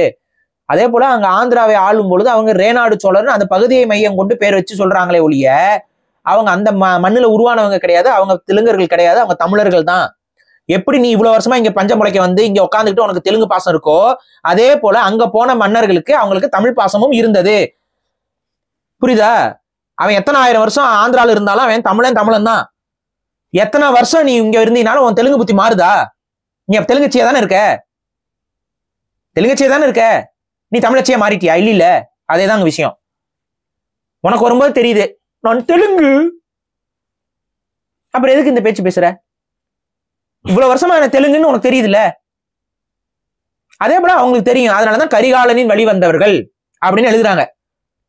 கரிகால சோழன் தமிழன், கரிகாலனின் வழி வந்தவர்கள் அவங்க சொல்றதன் மூலமா தங்களை தமிழர்கள் சொல்லிக்கிறாங்க. திரும்ப அந்த இதுல இருந்து வந்தவர்களும் கூட அங்க பொண்ணு கட்டி பொண்ணு எடுத்தது எங்க? உன் ஊர்லயே பொண்ணு கட்டி பொண்ணு எடுத்துட்டு இருந்தாங்க. இங்க இருந்தானே பொண்ணு கொடுத்து பொண்ணு எடுத்துட்டு இருந்திருக்கான். அப்ப எப்படி மாறும்? இப்ப நீங்க இப்ப ஆந்திரால போய் தானே சம்பந்தம் படுத்துறீங்க. தெலுங்கு மேட்ரிமோனியில போய் பதிவு பண்ணணும் போறீங்கல்ல, அதேதான் அவன் தமிழ் மேட்ரிமோனின்னு பார்த்து அந்த காலத்திலே பார்த்திருக்கான். தமிழ்நாட்டுல இருக்க அரசர்கள் யாரோட குடும்ப பொண்ணு கொடுக்கணும் பொண்ணு எடுக்கணும் அவன் வந்து இங்கதான் கல்யாணம் பண்ணிருக்கான். இங்க இருக்கவங்களுக்கு பிறந்தவங்களதான் பட்டத்து அரசர்களாக அறிவிச்சிருக்கிறான். அப்படிதான் அந்த விஜயாலய சோழன்லாம் அங்க வராங்க, பொண்ணு எடுத்திருக்கிறாங்க, அவ்வளவுதான். அதாவது அவங்களோட உறவினர்கள் அங்க போய் ஆட்சி செஞ்சவங்க அவங்க வீட்டுல இருக்கக்கூடிய ஒரு பொண்ணை கல்யாணம் பண்றாங்க. அந்த வழியில விஜயாலயன் வரான், உடனே அவங்களாம் தெலுங்கு இருக்கலாம். தமிழன் எங்க இருந்தாலும் தமிழன் தான். 100 வருஷத்துக்கு அப்புறமோ 200 வருஷத்துக்கு அப்புறமோ 1000 வருஷத்துக்கு அப்புறமோ தமிழன் எங்க இருந்தாலும் தமிழன் தான். சோ இது வந்து இந்த வாதத்துக்காக சொல்றேன். ஆனா இவங்களோட இன்டென்ஷன் ஏன் இப்படி பண்றாங்க? என்ன வெறுப்பு? அது அந்த வெறுப்பு அவங்கதான் உருவாக்கிக்கிறாங்க. ஏன்னு கேக்குறாங்க. அந்த வெறுப்பு படையெடுத்து வந்தான்ல, அந்த மைண்ட் செட்டு படையெடுத்து வரும்போது கொஞ்சிக்கிட்டு இருந்தானா? இல்ல யார இப்ப என்ன நல்லா வாழ்ந்துட்டோம், இல்ல யாரோட வாழ்க்கையை நமக்கு எடுத்துட்டோம்ன்ற மாதிரி கேக்குறாங்க. என்ன என்னன்னா அவங்க இன்வேடர்ஸ், அந்த இன்வேடிங் மென்டாலிட்டி இன்னும் அவங்களுக்கு இருக்கு. அப்படியே அதை தான் இருக்கக்கூடாதுன்னு நான் சொல்றேன். நம்ம முன்னோர்கள்லாம் எவ்வளவு பெரிய ஆளுக தெரியுமா? நம்ம இவங்க எல்லாம் அடிச்சு வந்தவங்க, நம்ம இவங்களுக்கு மேலேங்கிற ஒரு அந்த ஒரு உளவியல் அவங்களுக்கு இருக்கு. அப்படிலாம் கிடையாது.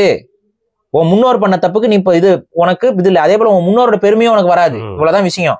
நீ எப்படி வாழ்றேங்கிறதா. இப்ப ஒண்ணும் இல்ல, டாஸ்மார்க் முன்னாடி படுத்து கிடக்குறான், குடிச்சிட்டு கிடக்குறான். அவன் நாங்கள் பாண்டிய வம்சத்தை சார்ந்தவர்கள், நாங்கள் சோழ வம்சத்தை சார்ந்தவர்கள் சொல்லி பெருமை அடிச்சுக்கிட்டா அது ஏதாவது நிறைய பேர் அப்படி பண்ணாலும் அது யாருக்கு இழிவு?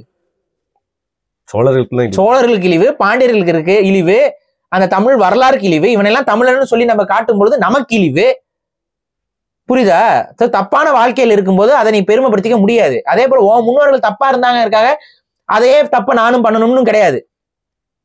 உலகத்திலேயே ஒரு படையெடுத்து போற ஒரு இடத்துல தான் ஆட்சி செய்யாமல் அந்த மண்ணை சார்ந்த ஒருவனை முடிசூட்டி விட்டு வரக்கூடிய பழக்கம் உலகத்தில் ஒரு இனத்திற்கு உண்டெனில் அது தமிழ் இனத்துக்கு மட்டும்தான். உலகம் முழுக்க அவன் படையெடுத்து போயிருக்கான்.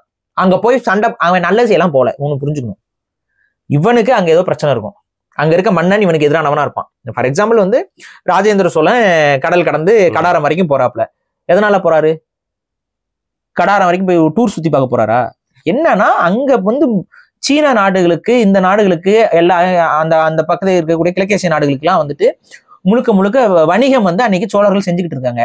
இந்த ஸ்ரீ விஜயா பேரரசை சார்ந்த அந்த மன்னன் வந்து என்ன பண்றான், அவன் அந்த போற கப்பல்கள் எல்லாத்தையும் வரி மறிச்சு அவன் என்ன பண்றான், கொள்ளையடிக்கிறான். சோழ படகுகளை வந்து அவங்க வியாபாரத்துக்காக போற வியாபாரிகள் போவாங்க.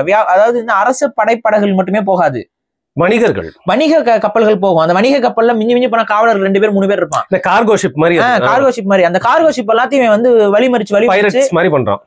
திருடுறது, அவங்க அடிக்கிறது, அவங்களோட பொருள் எல்லாத்தையும் திருட்டு போட அவன் ஊருக்குன்னு சொல்லி விரட்டி விடுறது, இந்த வேலையெல்லாம் பண்ணிட்டு இருக்கான். அட்ராசிட்டி பண்றான். அப்ப அவனை வந்து என்ன பண்றது, தூது அனுப்புறாங்க.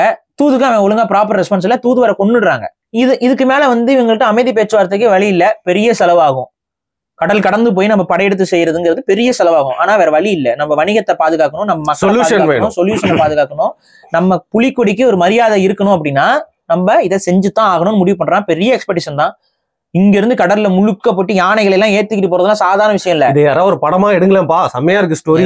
நீங்க எதுவும் எடுக்க வேணாம், நீங்க எதுவும் நொட்ட வேண்டாம், நாங்க வந்து நொட்டிக்கிறோம், நீங்க பேசாம இருங்கப்பா. சத்தியமா நான் சொல்றேன், இவங்களுக்கு அந்த உணர்வு இல்லாமலாம் அந்த படத்தெல்லாம் எடுத்து தொலைஞ்சிடாதீங்க, நாசம் பண்ணிட்டு போயிருவீங்க. செமையா இருக்கு கதை. நம்ம அதை நாங்க பண்ணிக்கிறோம், விடுங்க. எங்களுக்குன்னு ஒரு அதிகாரம் வரும். அன்னைக்கு அந்த அதிகாரத்தோட அதுக்கு ஒரு கலைப்பிரிவு உருவாக்கி அதுல தலை சிறந்த நிபுணர்களை பயன்படுத்தி அந்த வரலாற்றையும் அந்த பெருமிதத்தையும் நாங்க படமா எடுத்துக்கிறோம். தயவு செஞ்சு நோண்டாதீங்க.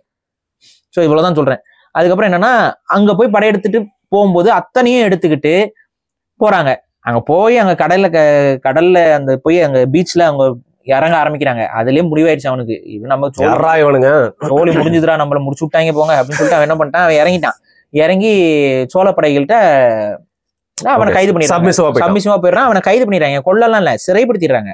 உன் அரசன் உயிரோட தான் இருக்கான், தூக்கிட்டு வா. அவனை தூக்கிட்டு சிறைப்படுத்தி கொண்டு வந்துட்டாங்க. இங்க வந்துட்டு நீங்க வேற, அவர் எங்க செல்ல நல்லா தான் இருப்பாரு, அவர் ராஜாக்கு என்ன மரியாதையோ அதெல்லாம் இருக்கும், அவர் எங்க ஊர்ல இருப்பாரு. உன் பிரதிநிதி அங்க ஆளணும். சோழ பிரதிநிதிகள் வைக்கல, அவன் ஊருக்காரன். எங்களுக்கு விசுவாசமா நீ ஆளணும். இந்த பிரச்சனை எங்க கப்பல் போகணும் வரணும், உனக்கு அதுக்கு என்னென்ன வேணும் அதை நாங்க பண்றோம். எங்களுடைய முகாம்கள் இங்க அமைக்கப்படும். சோழ முகாம்களை நிறுவுறாப்ல. அந்தந்த பகுதிகளில் அந்த கப்பல் இருக்கு, அந்த செக் போஸ்ட் மாதிரி அந்த கடல்கள்ல அந்தந்த தீவுகள் எல்லாம், இந்தந்த தீவுலாம் சோழர்களோட கட்டுப்பாட்டுல இருக்கும். அங்க ஒரு குட்டி படை இருக்கும். அவங்க அந்த படைப்படி அங்க ஒரு வரி வசூல் பண்ணிட்டு அவங்க இருந்துக்குவாங்க.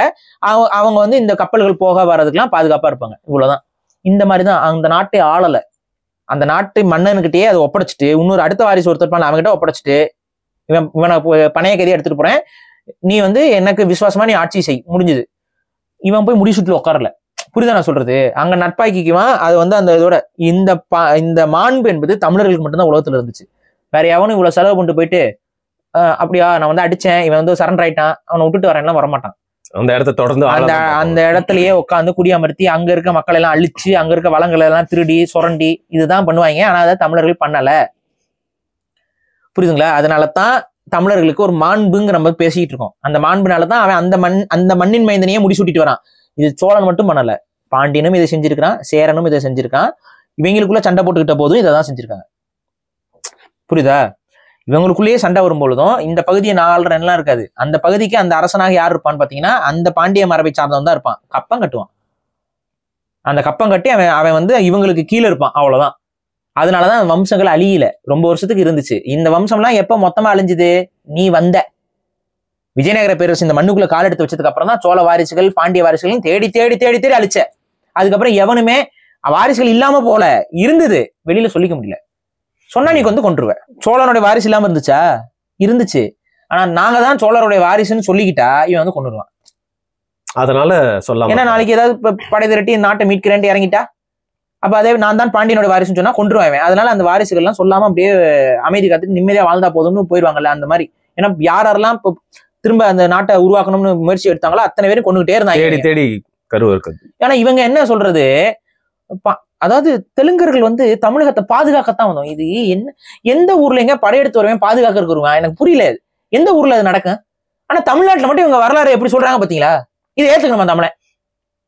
தெலுங்கர்கள் வந்து தமிழ்நாட்டை பாதுகாக்க வந்தாங்க, இது வரலாறா? இது ஒரு நரேஷனா? இது அப்ப வெள்ளைக்காரன் பாதுகாத்தான் வந்தான் படம். அவங்க ஒரு யாது பாதுகாப்பா? வெள்ளைக்காரன் பாதுகாத்தானே வந்தான் இந்தியாவை.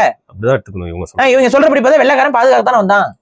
இல்ல வெள்ளைக்காரன் ரயில்வே ஸ்டேஷன் கட்ட வந்தான். இல்ல வெள்ளைக்காரன் எஜுகேஷன் கொடுக்க வந்தான் அப்படின்னு சொல்றாங்க நிறைய பேர். அப்படி சொல்றது எவ்வளவு முட்டாள்தனமோ அத்தகைய முட்டாள்தனத்தை தான் இவங்க பண்ணிட்டு இருக்காங்க ரொம்ப வருஷமா. முஸ்லீம் அரசர்கள்ட்ட வந்து நாங்க தான் பாதுகாப்புக்கு வந்தோம்னு இவங்க வந்து தொடர்ச்சியா ஒரு பொய்ய. ஏன்னா மக்களுக்கு வரலாறு தெரியாது. உடனே இவங்க என்ன நினைக்கிறாங்க, அதை ஒரு முன்னாடி ஒரு வீடியோல பேசியிருக்கோம், அதை போய் பார்த்துக்கோங்க என்ன நடந்துச்சுட்டு. இவங்க வந்து வடக்குல இருந்து வந்த இஸ்லாமிய படையெடுப்பு, அதுக்கப்புறம் அந்த நான் சொன்னேன்ல அந்த விஜயநகர பேரரசுல அவங்க எப்படி இஸ்லாமிய மன்னர்களால் தான் வளர்க்கப்பட்டார்கள். அவங்க ஹக்கா புக்கா இவங்க அண்ணன் தம்பி இவங்க 2 பேருமே வளர்க்கப்பட்டது வந்து டெல்லி சுல்தான் தான் அவங்களை வளர்க்குது. அவங்கள வந்து என்னோட பிரதிநிதியா நீ போய் ஆட்சி செய்யன்னு சொல்லிதான் அங்க அனுப்புறாங்க. இங்க வந்துட்டு இவங்க முஸ்லீமா இருந்து ஆட்சி செய்வாங்க. ஆல்ரெடி முஸ்லீமா எல்லாம் சுண்ணத்தெல்லாம் பண்ணி முஸ்லீம் பேர்லாம் மாறிடுது அவங்க பேர்லாம். ஆனா முஸ்லீமா இருந்தா நீங்க ஆட்சி பண்ணினா உன்னை வந்து மக்கள் வந்து ஏத்துக்க மாட்டாங்க, கண்டிப்பா ஒரு வெறுப்பு இருக்கும். அப்ப நீ இந்துவா மாறி ஆட்சி பண்ணுன்னு சொல்லி பிராமணர்களுடைய ஏற்பாடுல அவங்க இந்துக்களாக அவங்க மாற்றப்பட்டு வந்து விஜயநகர பேர், இதுதான் விஜயநகர பேரரசோட வரலாறு. அதனாலதான் டெல்லி சுல்தானை இவங்க பகச்சிக்கவே இல்லை. விஜயநகர பேரரசு எப்பயுமே டெல்லி சுல்தானை பகச்சிக்கல. என்னைக்கு டெல்லி சுல்தான்ல இருந்து இங்க இருந்த படையெடுத்து வந்த அந்த நபர் இங்க மதுரைக்கு படையெடுத்து வந்த ஆளு தனி சுயராஜ்யம்னு சொல்லிட்டு மதுரை சுல்தான்னு சொல்லி மாறுறாங்களோ அன்னைக்குதான் வந்து டெல்லி சுல்தானுக்கு ஆதரவா தான் இவங்க படையெடுக்கிறாங்க. புரியுது. அதான் மதுரா விஜயம். இந்த விஷயம்லாம் அதுவும் வந்து பாத்தீங்கன்னா தமிழர்களை அழிக்கிறதுக்கு வந்து தமிழ் மன்னர்களை கொண்டுட்டு சம்புவராயர்களை அழிச்சிட்டு உட்காந்துருக்காங்க. அதுக்கப்புறம் வந்து மதுரையில இருந்து பிரச்சனைகள் இருக்கு, அங்க அந்த அரசர் இது பண்ணணும்னா கட்டளை அங்க வடக்குல இருந்து வந்ததுக்கு அப்புறம் தான் இதெல்லாம் நடக்குது. ஸோ வரலாறு இல்லை, இவங்க வந்து செல்ஃபிஷா தான் செயல்பட்டு இருக்காங்க. இது மன்னர்கள் அப்படிதான் செயல்பட்டு இருக்காங்க. ஆனா இவங்க நமக்கு வைக்கிற நரேஷன் என்ன, பாதுகாக்க நாங்க வரலைன்னா நீ எல்லாம் முஸ்லீம் ஆயிருப்ப. ஏன்னா பைத்தியக்காரா, ஹைதராபாத்ல முஸ்லிம்ஸ் அதிகம் தான், ஆனா அதுக்கு ஈக்குவலா ஹிந்துஸ் இருக்காங்களா இல்லையா? ஹைதராபாத் எத்தனை வருஷமா முஸ்லீம் ஆண்டு நான் கேக்குறேன். ஹைதராபாத் செகந்திராபாத் இங்கெல்லாம் நீ புடுங்காம இங்க தமிழ்நாட்டை வந்து பாதுகாக்க வந்தியா? உன் ஊர்லயே உன்னால ஒன்னும் புடுங்க முடியல. கேள்வி வருமா வராதா? உன் ஊரை நீ முஸ்லீம்கிட்ட விட்டுட்டு நீங்க ஓடி வரீனா இதுக்கு என்ன பொருள்? உன் வீட்டுல இருக்க பொண்டாட்டியை பாதுகாக்கிறதுக்கே உனக்கு வழி இல்ல, அடுத்த வீட்டு பொண்டாட்டியை பாதுகாக்க நீ வந்தியா? உன் ஊர்ல இருக்க கோயில்லாம் இடிக்கும் போதெல்லாம் உன்னால காப்பாற்ற முடியல, தமிழ்நாட்டுல கோயில் இடிக்கிறதுக்கு வந்தியா நீங்க? அவங்களுக்கு தெளிவா தெரிஞ்சிருச்சு அங்க வடக்குல ஆதிக்கம் அதிகரிச்சிருச்சு, முஸ்லீம் படையெடுப்புகள் வந்துட்டே இருக்கு, இனிமேல் நம்ம இங்க இருக்க முடியாதுன்னு முடிவாயிடுச்சு. அப்படியே அங்க இருந்து டேரா போட்டு இங்க வந்தீங்க. ஏன்னா சவுத்துல வந்து கொஞ்சம் முஸ்லீம் இன்வேஷன் கம்மியா இருக்குங்கிறனால நீங்க இங்க வந்து இங்க ரியாலிட்டி உங்களை பாதுகாத்துக்கிறதுக்கு வரீங்க. ஆனா இங்க தமிழ் மன்னர்களை அலோவ் பண்ண மாட்டாங்க. அப்ப தமிழ் மன்னர்களே வீக்கா தான் இருக்காங்க, இவனை அடிச்சுட்டு போயிடலாம்னு சொல்லிட்டு நீங்க தமிழ் மன்னர்களை அழிச்சு விட்டு இங்க உள்ள வந்து செட்டில் ஆனீங்க. இதான் உண்மை வரலாறு. இதை நீங்க மறைக்கிறதுக்கு எவ்வளவு பொய்யும் பூசி முழுங்கினாலும் அந்த உண்மைகள் வெளியே வந்துகிட்டு தான் இருக்கு. இப்ப அதுக்கு ஒரு எக்ஸ்ட்ரா 2 உண்மையை சொல்றேன், அதுக்கு வந்து நீங்க புரிஞ்சுக்கோங்க. சரி, முஸ்லிம்ஸை இது பண்றதுக்கு தானே வந்தீங்க. திருமலை நாயக்கர் மஹால் பெருமை மிக சின்னம்ல உங்களுக்கு. திருமலை நாயக்கர் மஹாலுடைய ஆர்கிடெக்சர் என்ன ஆர்கிடெக்சர்? அது முகல் ஆர்கிடெக்சர் மாதிரி தான். முகல் ஆர்கிடெக்சர் பார்த்தா அப்படிதான் தெரியுது. முகல் அண்ட் ஹிந்துஸ்தானி ஆர்கிடெக்சர் ரெண்டும் மெர்ஜ்டு ஃபியூஷன். உனக்கு தான் இஸ்லாமியர்னா பிடிக்காதே ராஜா, எதுக்கு ஃபியூஷன்ல போய் வீடு கட்டுற? இஸ்லாமிய வெறுப்பு இருக்க உனக்கு எப்படி அந்த இஸ்லாமிய ஆர்கிடெக்சர் கூப்பிட்டு வந்து வீடு கட்ட தோணுது? இப்போ புரியுதா? இது ஒரு எவிடன்ஸ். இன்னொன்னு சொல்றேன், இதே திருமலை நாயக்கர் காலகட்டத்துல மைசூர் படையெடுப்பு வந்து நடக்குது. மைசூர் ராஜாக்கள் அவங்க படையெடுத்து உள்ள வராங்க. இவங்க தொடர்ச்சியா படையெடுத்து வந்துகிட்டே இருக்காங்க. இவரால சண்டை போட முடியல. அப்ப யாருகிட்ட போய் நிக்கிறாரு தெரியுமா? கோல்கொண்டா சுல்தான், பஜ்பூர் சுல்தான். இந்த 2 சுல்தானும் எனக்கு நீங்க உதவியா வாங்க, உங்க படைகள் எனக்கு உதவியா வரணும்னு சொல்லி கூட்டிட்டு வந்து மைசூர் சாம்ராஜ்யத்துக்கு எதிராக சண்டையை போட்டு போகும்போது இனாம் கேட்பாங்கல்ல. சரி வந்தோம், சண்டை போட்டோம், எங்களுக்கு என்ன? இந்த வேலூர், இந்த வடக்குல இந்த ஆற்காடு, இந்த பகுதியில யார் கொடுத்தது? முஸ்லிம்ஸ்க்கு. திருமலை நாயக்கர் தான் ராஜா. பிஜப்பூர் சுல்தானையும் கோல்கொண்டா சுல்தானையும் கூட்டிட்டு வந்தது, தமிழ்நாட்டுல விட்டது வேற யாரும் அல்ல, திருமலை நாயக்கர். திருமலை நாயக்கர் தனக்கு பாதுகாப்பு வேணுங்கிறதுக்காக படையெடுத்துட்டு வர சொல்றாப்புல. வந்த உடனே அவங்க வந்துட்டு உள்ள வந்துடுறாங்க. வந்த உடனே நீ இதெல்லாம் எடுத்துக்கோன்னு சொல்லியாச்சு, இதெல்லாம் நீங்க ஆட்சி பண்ணிக்கோங்கன்ட்டு. இப்ப யாரு அன்னைக்கு மதுரை சுல்தான் இவங்கெல்லாம் வந்து அடிச்சு விரட்டி இதெல்லாம் போய் அவங்க எல்லாம் தமிழ்நாட்டுல இல்ல. இன்னைக்கு இஸ்லாமிய மன்னர்கள் தமிழ்நாட்டில் ஆட்சி செய்வதற்கு யார் காரணமா அமைஞ்சது? கடைசியா யார் இருந்தா? ஆற்காட்டு நவாபு. அந்த வம்சத்தை யார் விட்டது? திருமலை நாயக்கர். வேலூர் கோட்டைகள்லாம் இருக்குல்ல, அங்க அதான் பிஜுபுத்தூர், அந்த கோல்கொந்தா, அவங்க ரெண்டையும் உள்ள விட்டது யாரு? திருமலை நாயக்கர். இந்த வரலாறு பேசுறாங்களா, கப்பு சிப்புன்னு மறைச்சிருவாங்க. என்ன தமிழர்கள் எல்லாம் பார்த்தா உங்களுக்கு என்னடா தோணுது? ஏன்னா பார்த்தா முட்டா பை மாதிரி தோணுது அவங்களுக்கு எல்லாம். இதெல்லாம் தேடி படிக்கிற அளவுக்கு ஈஸியா கிடைக்கிற வரலாறு எல்லாமே இருக்குங்க, கண்ணு முன்னாடி இருக்குங்க. யார் காலத்துல யார் கூப்பிட்டா, எந்த படைக்கு உதவ வந்தாங்க, யாரு அவங்களுக்கு இந்த இடத்துல எடுத்துக்கோங்கன்னு சொல்லி கொடுத்தது. என்னமோ இவங்க ஏதோ முஸ்லிம்ஸ்க்கு எதிராக இவங்க தான் வந்து தமிழ்நாட்டை பாதுகாத்த மாதிரி வாய் குசாம பொய் பேசிக்கிட்டு அந்த ஒவ்வொரு இஷ்யூலையும் வந்து நாங்க வராம இருந்தா என்ன, நீ என்ன வராம இருந்தா என்ன? தமிழ்நாட்டில் இருக்கக்கூடிய முஸ்லீம் பாப்புலேஷன்ங்கிறது வந்து படையெடுத்த பாப்புலேஷன்லாம் கம்மி, அதிகமா இருக்கிறது தமிழ் முஸ்லிம்ஸ் தான். வணிக ரீதியா வணிக ரீதியா ஆரம்ப காலகட்டத்துல மத ரீதியாக கன்வெர்ட் ஆனினவங்க, கன்வெர்டட் பாப்புலேஷன் தான் தமிழ்நாட்டுல அதிகம். அங்க வெளியில இருந்து வந்தவங்களும் இருக்கிறாங்க, ஆனா அவங்க கம்பேரிட்டிவ்லி கம்மி. ஆனா நீ இங்க என்ன சொல்லிட்டு அலையிற? இன்னமும் நாங்க வந்து தடுத்தோம், நீ ஓ ஊர்லயே தடுக்கல இல்ல, இதுக்கு பதில் சொல்வியா நீ? ரெண்டாவது, இங்க படையெடுத்து வரக்கூடிய ஒவ்வொரு முஸ்லிம்ஸும் வந்து ஓ ஊரை தாண்டி தானே வந்தாங்க, எதுக்கு விட்ட? எல்லையிலே தடுத்து நிப்பாட்ட வேண்டியதானே? சோ இவங்க டீல் பண்ணிட்டு இன்னைக்கு வந்து அப்படியே வரலாற்றை மறைச்சு அது என்னன்னு சொல்ல வராங்கன்னு தெரியுதா? இவங்க இல்லைன்னா நம்ம இல்லையா, எங்களோட தயவுல தான் நீங்களா இருக்கீங்க. இங்க சிதலம் அடைஞ்ச சில கோயில்களை வந்து கட்டினீங்க, அது ஓகே, அது முழுசெல்லாம் கட்டல. காமன் சோறு கட்டுறது, இடிஞ்சிருக்க இடங்கள் என்ன, மீனாட்சி அம்மன் கோயிலுடைய சுற்றுப்புறவர்களையும் ஒரு சில கோபுரங்களையும் சீரமைச்சாரு யாரு? இந்த திருமலை நாயக்கர் இவங்க எல்லாம். இவ்வளவுதான். அது வந்து ஒரு நார்மலா ஒரு நிர்வாகம் செய்யக்கூடியவர்கள் செய்யறது தானே. இப்ப நிர்வாகத்துல இப்ப அரசு, தமிழக அரசு இருக்குது, பள்ளிக்கூடங்கள் இடிஞ்சிருந்துச்சுன்னா அது என்ன பண்றாங்க? கட்டுறாங்க. இப்ப ராஜாஜி காலகட்டத்துல கூட தான் ஸ்கூல்ஸ் எல்லாம் இருந்தப்பெல்லாம் கட்டியிருப்பாரு. ஸ்கூல்ஸ் எல்லாம் வந்து ஏதாவது சிதம் அடைஞ்சா கட்டியிருப்பாரு. இப்ப இதை காரணம் காட்டி ராஜாஜி தான் தமிழர்களுக்கு கல்வி கண் திறந்தாருன்னு சொல்ல முடியுமா?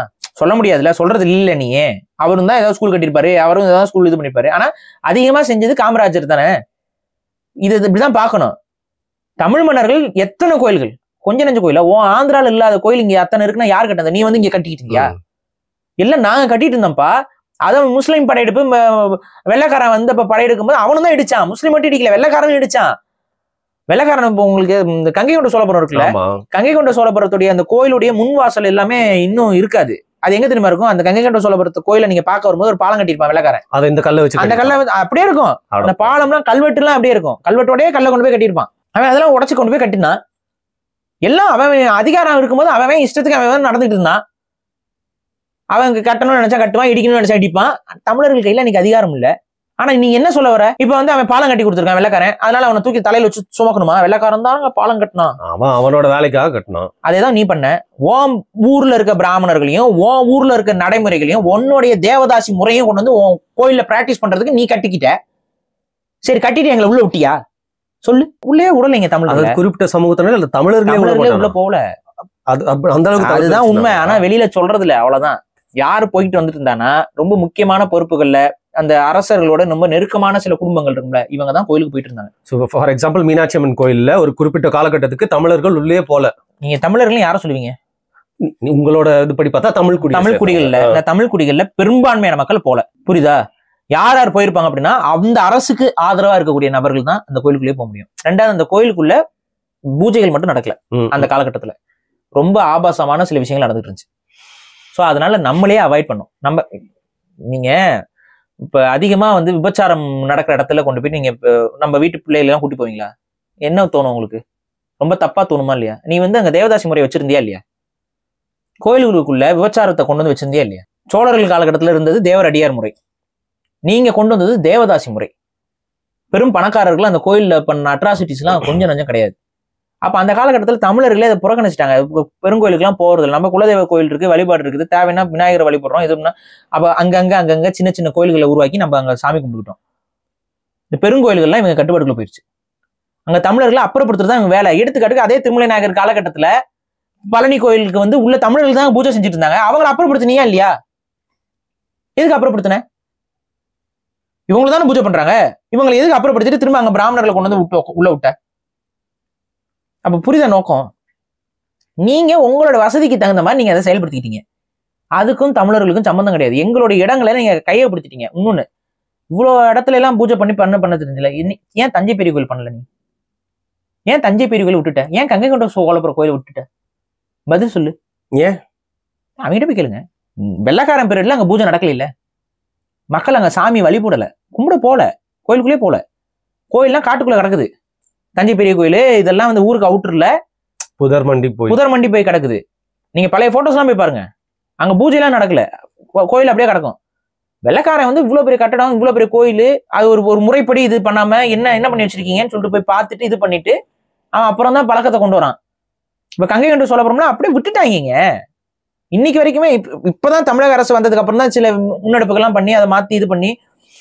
ரெண்டாவது இந்த கோயில்களோட சிதலமடைஞ்ச நிலை என்னன்னு தெரியுமா? தமிழக அரசு வந்துதான் சேர்த்துச்சுங்க கல்லெல்லாம். நிறைய மாதிரி இல்ல கோயில், நிறைய கல்லெல்லாம் கீழே உளுந்து கடந்து நிறைய சிதஞ்சு கடந்து போச்சு. என்ன பண்ணி என்ன வேலையை பண்ணிட்ட? பெரிய ரிஃபார்ம்ஸ் எல்லாம் பண்ணல இவங்க. வெள்ளைக்காரன் பீரியட்ல எல்லாம் எதுவும் ஒன்றும் நடக்கல. தெலுங்கர்களுடைய ஆட்சி காலகட்டத்திலையுமே இந்த கோயில்களுக்கு எல்லாம் அவங்க ஒன்றும் பெருசா சிறப்பாலாம் செய்யல. அவங்களுக்கே தெரிஞ்சிருக்கு எந்தெந்த கோயிலை எப்படி பண்ணணும், எந்தெந்த கோயிலை எப்படி கட்டமைக்கணும். இங்க இந்த நடுவுல வந்து இந்த மராட்டியர்கள்னா அந்த தஞ்சை பெரிய கோயில கொஞ்சம் எடுத்து பண்ணிட்டு இருந்தாங்க. ஏன்னா இவன் பண்ணலைங்கிறனால அவங்க உள்ள வந்து பண்ணாங்க.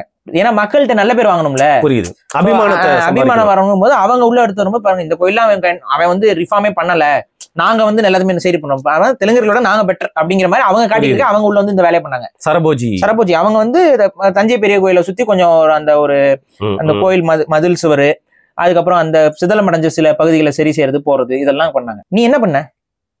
வாங்க நம்ம 2 பேர் போய் vlog எல்லாம் பண்ணலாம் பாரு. நிறைய இருக்கு அந்த கோயிலே. நீங்க உருவத்தை மாற்றினது, அங்க இல்லாத வழிபாட்டெல்லாம் கொண்டு வந்து, வாராகி வழிபாட்டெல்லாம் கொண்டு வந்து சொருகுனது எல்லாம் தெலுங்கர்கள் பண்ணது. அதாவது என்னென்னலாம் ஆல்ட்ரேஷன் பண்ணி அவங்களுக்கு தகுந்த மாதிரி மாத்த முடியுமோ அத்தனை வேலையும் பண்ணீங்க.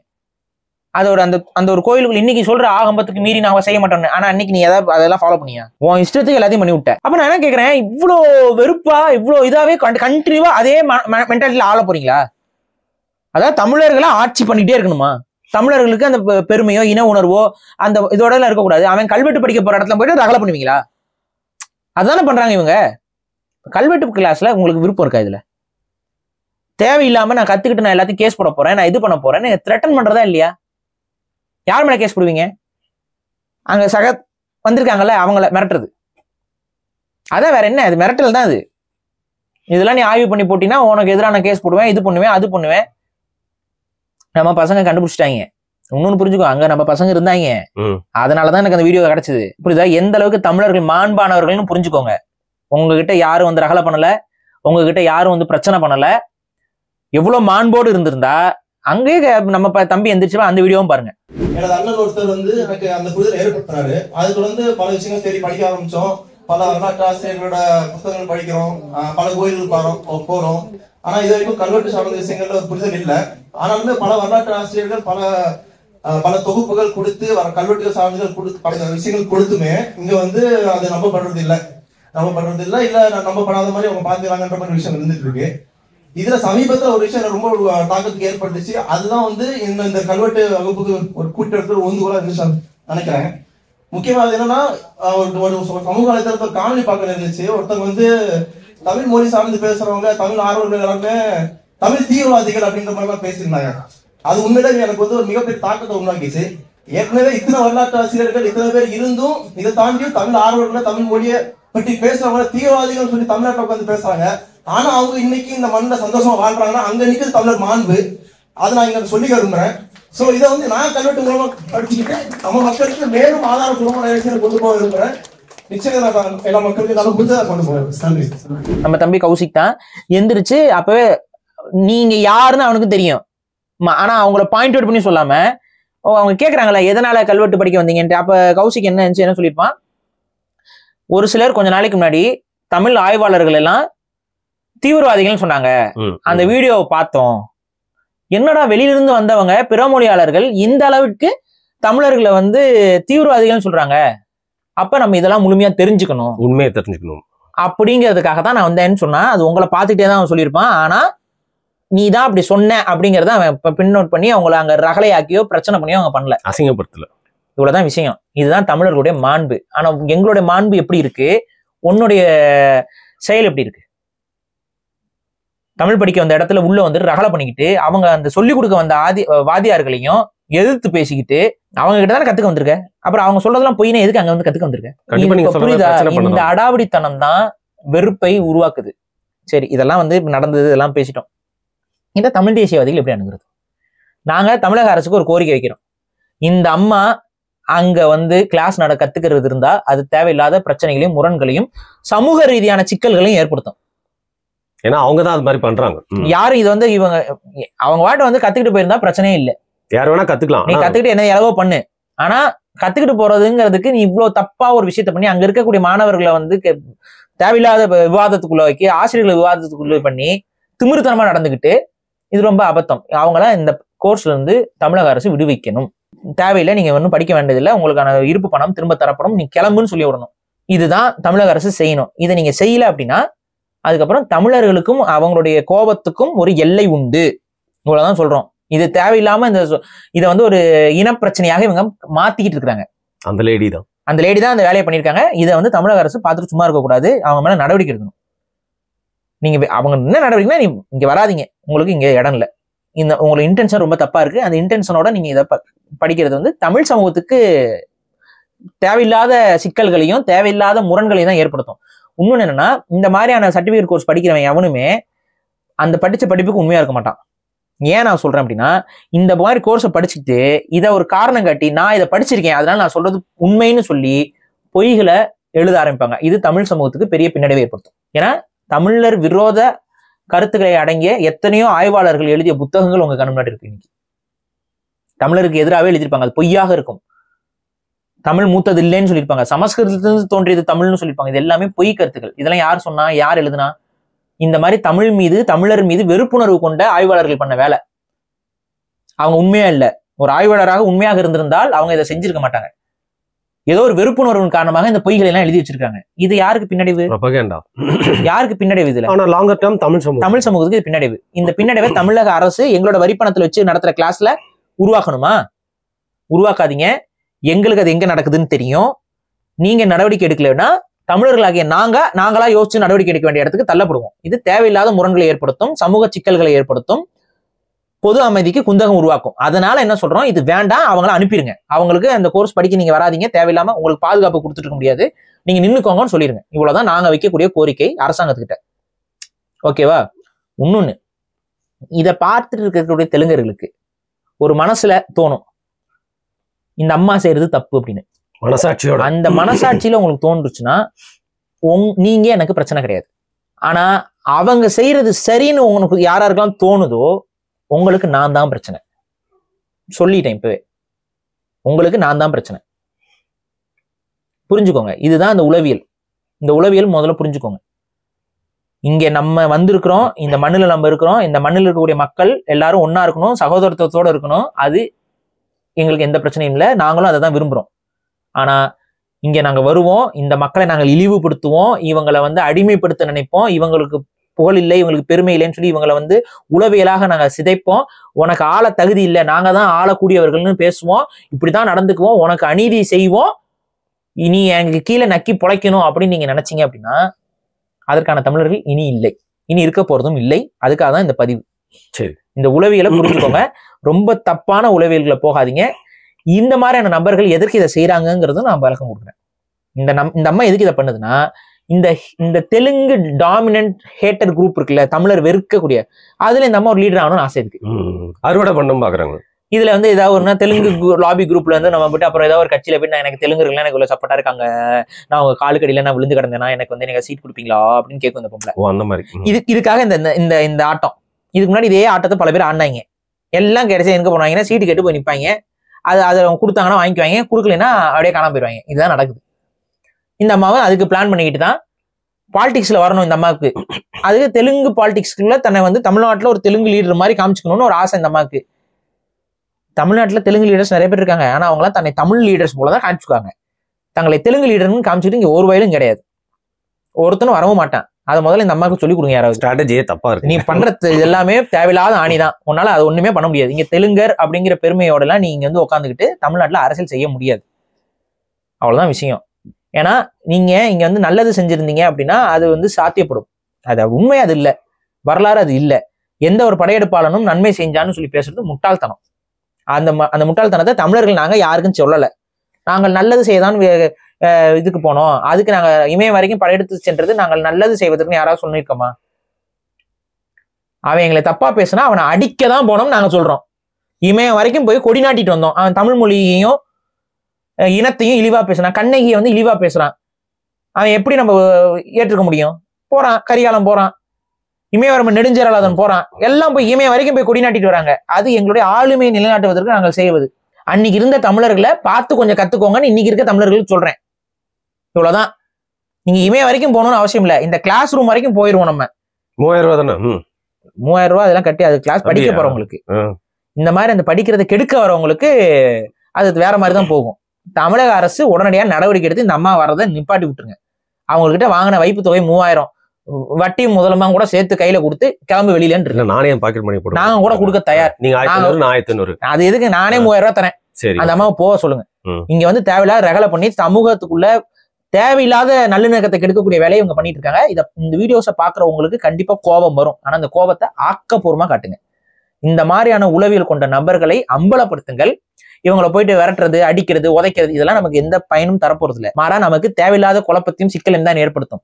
நான் இங்க சொல்றது என்னன்னா, இந்த மாதிரி நடந்து கொள்வது ஒரு அபத்தம்ங்கிறத இந்த அம்மாவை சார்ந்த, இந்த அம்மாவுடைய இனத்தை சார்ந்த, இந்த அம்மாவுடைய சாதியை சார்ந்த மக்களுக்கு புரிதல் ஏற்படுத்துங்க. இது எவ்வளவு ஒரு அபத்தமான ஒரு விஷயங்கிறத சொல்லுங்க. ஆந்திரால போய் உட்காந்துக்கிட்டு யாராவது ஒருத்தர், இப்ப நான் இன்னொன்னு சொல்றேன், தமிழ்நாட்டுக்குள்ள வந்து தெலுங்கு அரசர்களை தானே நாங்க பேசுறோம். ஆந்திராவில் இருக்க தெலுங்கு அரசரை என்னைக்காவது ஒரு நாள் பாரிசாலன்னு அவங்க ரொம்ப தப்பானவங்கன்னு சொல்லி பேசிக்கிறேன். அவங்க பிசினஸ், அது அவங்க பிரச்சனை, அது ஓ நாட்டு பிரச்சனை. இது தமிழ்நாட்டுக்குள்ள படையெடுத்து வந்த தெலுங்கு மன்னர்களோடையும் அவங்களுடைய அட்ராசிட்டியும் தான் நாங்க பேசியிருக்கோம். பேசிய அத்தனைக்கும் ஆதாரங்களோட தான் பேசியிருக்கோம். பொய்யா இட்டுக்கட்டி சொல்லலை. எதையுமே எந்த ஒரு கருத்தையுமே இட்டுக்கட்டி நாங்க சொல்லலை. பொய்யா வன்மத்தோட நாங்க சொல்லலை. நடந்ததை எங்க மக்களுக்கு எஜுகேட் பண்றோம், அவ்வளவுதான். திருமலை நாயக்கரை பத்தி நாங்க பேசுறோம்னா, ஆமா திருமலை நாயக்கரோட ஆட்சி காலம் கொடுங்கோல் ஆட்சி காலம். அதை நாங்க வரலாற்றுல பதிவு செஞ்சுதான் ஆகணும், பேசிதான் ஆகணும். நீங்க அதை பொற்காலம், மேபி உங்களுக்கு தமிழ்நாட்டில் இருக்கக்கூடிய தெலுங்கர்களுக்கு அது பொற்காலமா இருந்திருக்கலாம். ஆனால் தமிழ்நாட்டில் வாழ்ந்த தமிழர்களுக்கு அது இருண்ட காலமாகத்தான் இருந்திருக்கிறது. அதைத்தான் நாங்க பதிவு பண்றோம். அரவம் அத்வாவனம்னு காதுல பொத்துறாருன்னா தமிழ் மொழி அங்க அரசவை மொழியாக கூட இருந்தது இல்ல. அப்ப தமிழ் புலவர்களுக்கு அங்க எந்த ஒரு வருமானமும் இருந்திருக்காது. அந்த ஆள் சாகும்போது 60 பெண்களை கொண்டு போய் தீக்குள்ள போட்டு சாகடிச்சிருக்காங்கன்னா இது எப்படி நீங்க நல்லாட்சி? என்ன நல்லாட்சி இது? 60 பெண்களோட மரணம் ஒரே டைம்ல எப்படி? அவர் சாகும்போது சின்ன பிள்ளைகள் இருந்து, அதுல சின்ன வயசு பிள்ளைகளும் அடக்கம். 60 பேரை கொண்டு சதியில தள்ளி விட்டு இருக்காங்க. இதெல்லாம் வரலாற்றுல பதிவான செய்திகள். இதுல என்ன உங்களுக்கு என்ன இது கேட்க கிடக்கு? நீங்க சொன்னீங்க இஸ்லாமிய படையெடுப்பு உள்ள விட்டது திருமலை நாயக்கர் தான். கூட்டிட்டு வராப்புல வந்து அவங்கள அமர செஞ்சு அவங்களை ஆட்சி அதிகாரத்தை கொடுக்குறாரு. இது எப்படி தமிழர்களுக்கு நல்ல காலமா இருந்திருக்க முடியும்? இப்ப சொன்ன அத்தனைக்கும் வரலாற்று ஆதாரங்கள். இது வரலாற்று ஆதாரங்களோட விமர்சிக்கிறோம். ஏன்னா intruder is an intruder, invader is an invader. இதுல எனக்கு மாற்றுக்கிறது கிடையாது. தமிழர்கள் வேற ஒரு மண்ணில போய் இன்வைட் பண்ணாலும் அது பேர் இன்வேஷன் தான். தமிழ் இன்வேஷன். அதுல அந்த இடத்துல நல்லது நடந்துச்சுன்னு நான் சொல்ல மாட்டேன். இன்வேஷனாவே அந்த மக்களை கொன்னு, அந்த இருக்கக்கூடிய வீரர்களை கொன்னு, அங்க எத்தனையோ பெண்கள் விதவையாயிருப்பாங்க. எத்தனையோ அந்த அன்னைக்கு இருந்த ஒழுக்க நெறி பண்புகள்லாம் எந்த அளவுக்கு இருந்திருக்கும்லாம் நமக்கு தெரியாது. எவ்வளவோ இன்னல்களை சந்திச்சிருப்பாங்க எல்லாருமே. யார் படையெடுத்து வந்தாலும் படையெடுக்கப்பட்டாலும் இதான் நடக்கும். அப்ப ஒரு படையெடுப்புங்கும் பொழுது அந்த இடத்துல பாதிக்கப்பட்டவர்கள் பாதிக்கத்தான் படுவார்களே ஒழிய, என்னுடைய முன்னோர்கள் எல்லாம் கொன்னுட்டு நாங்க நல்லது பண்ணோம்னா அதெல்லாம் ரொம்ப ஒரு அபத்தம். இந்த அபத்தமான கருத்துக்களை தயவு செஞ்சு பேசுறது நிப்பாட்டிட்டு, இப்ப இங்க இருந்து சோழர்கள் படையெடுத்து போகும்போது கொஞ்சிக்கிட்டு இருந்தாங்களா? வந்தோடனே அப்படியே போயிட்டு தெலுங்கு மன்னர்கள் டான்ஸ் அடிக்கிட்டே போனாங்களா? இல்ல. அவன் போனோன்னே என்ன பண்ணிருப்பான்? வேலை எடுப்பான், தலையை வெட்டி சாச்சிருப்பான், நடந்திருக்கும். இது உங்களுக்கு நல்லது செஞ்சதா? அதே போல எங்களுக்கு நீங்க செஞ்சது நல்லதா? நாங்க ஏத்துக்கணுமா? என்ன பேச்சு இது? இன்வேஷன் நடந்திருக்குன்னா இன்வேஷன் சொல்ல கத்துக்கோங்க. அப்ப நீங்க என்ன பண்றீங்கன்னா, உங்களை நீங்க அந்த ஒயிட் வாஷ் பண்ணி நாங்க இல்லைன்னா உங்களுக்கு எதுவுமே இல்லைன்னு சொல்ல வரீங்க. அதைத்தான் நீங்க இன்னைக்கு அந்த உளவியல்ல தான் இங்க செயல்படுறீங்க. அதை முதல்ல மாத்திக்கிட்டு, நாங்க என்னைக்குமே தெலுங்கு நாட்டுல தெலுங்கர்களை ஆட்சி செய்த தெலுங்கர்களை பத்தி நான் என்னைக்குமே விமர்சனம் பண்ணதே கிடையாது. அவங்க படையெடுத்து உள்ள என்னுடைய மண்ணை சுரண்டிய காலகட்டத்துல தான் அதைத்தான் நாங்க விமர்சனம் பண்றோமே ஒழிய, தெலுங்கு ஆந்திராவை ஆட்சி செய்யக்கூடிய அரசர்களை பற்றி நாங்க எங்க விமர்சனம். அதே போல வடக்குல எத்தனையோ அரசர்கள் இருந்த பேசிட்டு இருக்கோமா? இந்த மாண்பை வளர்த்துக் கொள்ளுங்கள். இங்க என்னன்னா, இங்க நம்ம எல்லாருமே ஓட்டு போடக்கூடிய உரிமை பெற்றவர்களாக இருக்கிறோம். இந்த இடத்துல எந்த ஏற்றத்தாழ்வும் இல்லை. நீங்க யாருக்கா ஓட்டு போடுவீங்க, நான் எனக்கு ஒரு வாக்கு தான், உங்களுக்கும் ஒரு வாக்கு தான். நீங்க யார் தேர்ந்தெடுக்கணும்? நாங்க தமிழ் தேசியவாதிகள் திரும்ப திரும்ப சொல்ற ஒரு விஷயம் என்னன்னா, தெலுங்கர்களுக்கு இந்த மண்ணில் அரசியலே இருக்கக்கூடாதானா? அப்படி நாங்க சொல்லல. சதவீதத்தின் அடிப்படையில் எத்தனை சதவீதம் தெலுங்கர்கள் இந்த தமிழ் மண்ணில் இருக்கிறார்களோ குடிவாரி கணக்கெடுப்பு எடுப்போம். அந்த குடிகள்ல தெலுங்கு குடிகள் எது, தமிழ் குடிகள் எதுன்னு பிரிப்போம். அப்ப தெலுங்கு குடிகளுக்கு எவ்வளவு சதவீதம் மக்கள் இருக்கிறார்களோ அத்தனை சதவீதத்திற்கு தகுந்த மாதிரியான இடஒதுக்கீடுல அரசியலில் பெற்றுக்கொள்ளுங்கள்.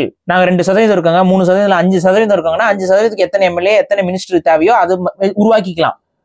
அதே போல இப்போ 10% இருக்கக்கூடிய சமூகம் ஒருத்தருங்க இருக்காங்கன்னா அவங்களுக்கு எத்தனை எம்எல்ஏ எத்தனை மினிஸ்டர்ஸ் தேவையோ அதை நம்ம உருவாக்கிக்கலாம். இந்த ஒரு ஒரு ஒரு சரியான ஒரு முறைமை இருக்கணும்னு தான் நாங்க சொல்றோம். ஆனா அது இல்லை, இன்னைக்கு அந்த பேலன்ஸ் இல்லை. எத்தனை எம்எல்ஏ எத்தனை மினிஸ்டர் உங்க ஆளுங்க இருக்காங்கன்னு உங்களுக்கே தெரியும். இந்த பேலன்ஸ் இல்லாம இங்க மாறுறதுனாலதான் இங்க பிரச்சனையா வருது. இப்ப இது வேற எங்கேயாவது தமிழர்கள் அதிகமா ஆதிக்கம் பண்றாங்களா? இந்த மாதிரி ஏதாவது அவங்களும் வாழ்றாங்க, மும்பைல வாழ்றாங்க, ஆந்திரால இருக்கிறாங்க, கர்நாடகத்துல இருக்கிறாங்க, கேரளால இருக்காங்க. அந்த சதவீதத்துக்கு தகுந்த மாதிரியான அதிகாரத்தை பெற்றிருப்பாங்க. அதுக்கு மேல இருக்காது, அது கூட இல்லாம இருக்கலாம். இருக்கிற சதவீதத்தை விட அதிகாரம் கம்மியா பெற்றிருக்கலாம். எதுக்கு கர்நாடகத்துல எல்லாம் இருக்கிற சதவீதத்தை விடவே அதிகாரம் கம்மியா தான் பெற்றிருக்காங்க தமிழர்கள். ஆனா இங்க பிறமொழியாளர்கள், தமிழ்நாட்டுல தமிழக மக்களால் தேர்ந்தெடுக்கப்பட்டு போன ஒரு நபர் வந்து தெலுங்குல போயிட்டு பதவி பிரமாணம் எடுக்கிறாரு. இதுக்கு எவ்வளவு பெரிய அவமானம் தெரியுமா தமிழக அரசுக்கு? அவருக்கு அது தாய்மொழியா இருக்கலாம், ஆனா நீங்க தமிழக அரசால் தேர்ந்தெடுக்கப்பட்டிருக்கீங்க, தமிழக அரசுடைய ஒரு பிரதிநிதியா இருக்கீங்க, திமுக அரசாங்கத்துடைய உதவியோட நீங்க போறீங்க. இருமொழி கொள்கை கொண்டது தமிழக அரசு, அதுல தெலுங்கு இல்ல, தமிழும் ஆங்கிலம் மட்டும்தான் இருமொழி கொள்கை. ஒன்னா நீ ஆங்கிலத்தை எடுத்துக்கணும், தமிழ்ல எடுத்துக்கணும். ஆனா நீ என்ன பண்ணிட்டு வர? நீ முறைப்படி தமிழ்ல எடுத்துக்கணும், தமிழ் மொழியில. ஏன்னா அதுதான் நான் வந்து தமிழ் தானே என்னை வாழ வைத்திருக்கிறது அப்படின்னு சொல்லிட்டு நீங்க எடுத்துக்கணும். ஆனா நீங்க போயிட்டு தெலுங்குல அங்க உறுதிமொழி எடுக்கிறீங்க. இது எவ்வளவு பெரிய அடாவடித்தனம்! இந்த அடாவடித்தனம் தான் இவர்கள்ட்ட அதிகமா இருக்குது. இதைத்தான் நாங்க எதிர்த்து பேசுறோம். தெலுங்கர்கள் இந்த மண்ணில் வாழுங்கள், இந்த மண்ணில் உங்கள் மொழியை வளர்த்து. நான் இன்னைக்குமே சொல்றது என்னன்னா, தெலுங்கர்கள் வீட்டுல தெலுங்கு பேசுறதை நாங்க கூடாதுன்னு சொல்றோம். இன்னைக்கு உங்க மொழி இலக்கணும் அவசியம் இல்லை, உங்க பண்பாட்டு இலக்கணும் அவசியம் இல்லை, உங்க சமூகத்தை இலக்கணும்னு அவசியம் இல்லை. ஆனா உங்க சமூகம், உங்க மொழி, உங்க பண்பாட்டுக்கு எவ்வளவு சதவீதம் மக்கள் வாழ்கிறார்களோ அத்தனை சதவீதம் இடஒதுக்கீடு பெற்று சுகபோகமாக வாழுங்கள். அதே போல எத்தனை சதவீதம் தமிழர்கள் நாங்க வாங்கிறோமோ எங்களுக்குள்ள இருக்க குடிகள்ல எத்தனை சதவீதம் குடிகளுக்குள்ள இருக்கோ நாங்களும் அதை கரெக்டா பங்கிட்டு கொடுத்துடுறோம். அந்த பங்கீட்டின் அடிப்படையில் வாழும்போது யாருக்கும் பிரச்சனை கிடையாது. ஆனா அந்த பங்கீடு இங்க முறையாக இல்லாத பொழுது, அதற்கு பின்னாடி ஒரு பெரும் அரசியல் இருக்கும் பொழுது, தமிழர்களை ஏமாற்றி பிழைக்கலாம் என்று சிலர் நினைக்கும் பொழுது தேவையில்லாத இனவாத பிரச்சனைகள் என்பது உருவாக்கப்படுகிறது. உஷாராணி மாதிரியான நபர்கள் அவங்க வீட்டுல உட்காந்துக்கிட்டு எவ்வளவோ வன்மத்தை வச்சுக்கிட்டு பாலாத்திக்கிட்டு இருக்கலாம், டீ ஆத்திட்டு இருக்கலாம், பிரச்சனை இல்லை. ஆனா தமிழர்கள் தமிழ் மொழி கற்கவும் தமிழர் வரலாற்றை பாதுகாக்கவும் எடுக்கக்கூடிய ஒரு முயற்சியில வந்து குறுக்குசால் ஓட்டிக்கிட்டு இவ்வளவு வன்மமா அதிகார தொனியில வந்து பேசிக்கிட்டு அங்க சொல்லிக் கொடுக்க வந்த வாதியார்களை வந்து இழிவுபடுத்தி பேசிக்கிட்டு இருக்கிறதெல்லாம் ஏற்றுக்கொள்ள முடியாது. தமிழக அரசு தயவு செஞ்சு ஒரு நடவடிக்கை எடுங்க. இதையே நீங்க எடுக்கல அப்படின்னா நாங்கள் தமிழுக்காகத்தான் இருக்கோம்னு சொல்றதெல்லாம் ஒரு உச்சபட்ச பொய்மை. நாங்களும் அவங்களும் ஒரே சமூகம், அதனால நாங்க நடவடிக்கை எடுக்க மாட்டோம்னு சொல்லிட்டு வெளிப்படையா சொல்லிட்டு போயிருங்க. இவ்வளவுதான் நான் சொல்ல முடியும். சரி, இப்போ கண்டிப்பா அது மாதிரி கற்றல் அப்படிங்கிறதுக்கு அரசாங்கம் ஒரு பிராக்கெட் பண்ணி அதை ஒரு கோர்ஸ்லாம் அமைச்சு அதுவும் குறைந்த செலவில் பண்றது ரொம்ப பெரிய விஷயம். அங்க இந்த மாதிரி சங்கடமான விஷயங்களும் நடக்கக்கூடாது அப்படிங்கிற நோக்கத்தில் நீங்க அதை பேசியிருக்கீங்க. கேட்க வேண்டியவங்க போய் கேட்டிருக்கோம் அப்படின்னு நினைக்கிறேன். ஏன் அவங்களே இந்த வீடியோ பார்த்தாங்கன்னா நெக்ஸ்ட் டைம்ல இருந்து நீங்களே இந்த கிளாஸ்க்கு போகாதீங்க அப்படின்னு ஒரு ஹம்பிள் ஒப்பீனியனா கேட்டுக்கிறோம். நன்றி.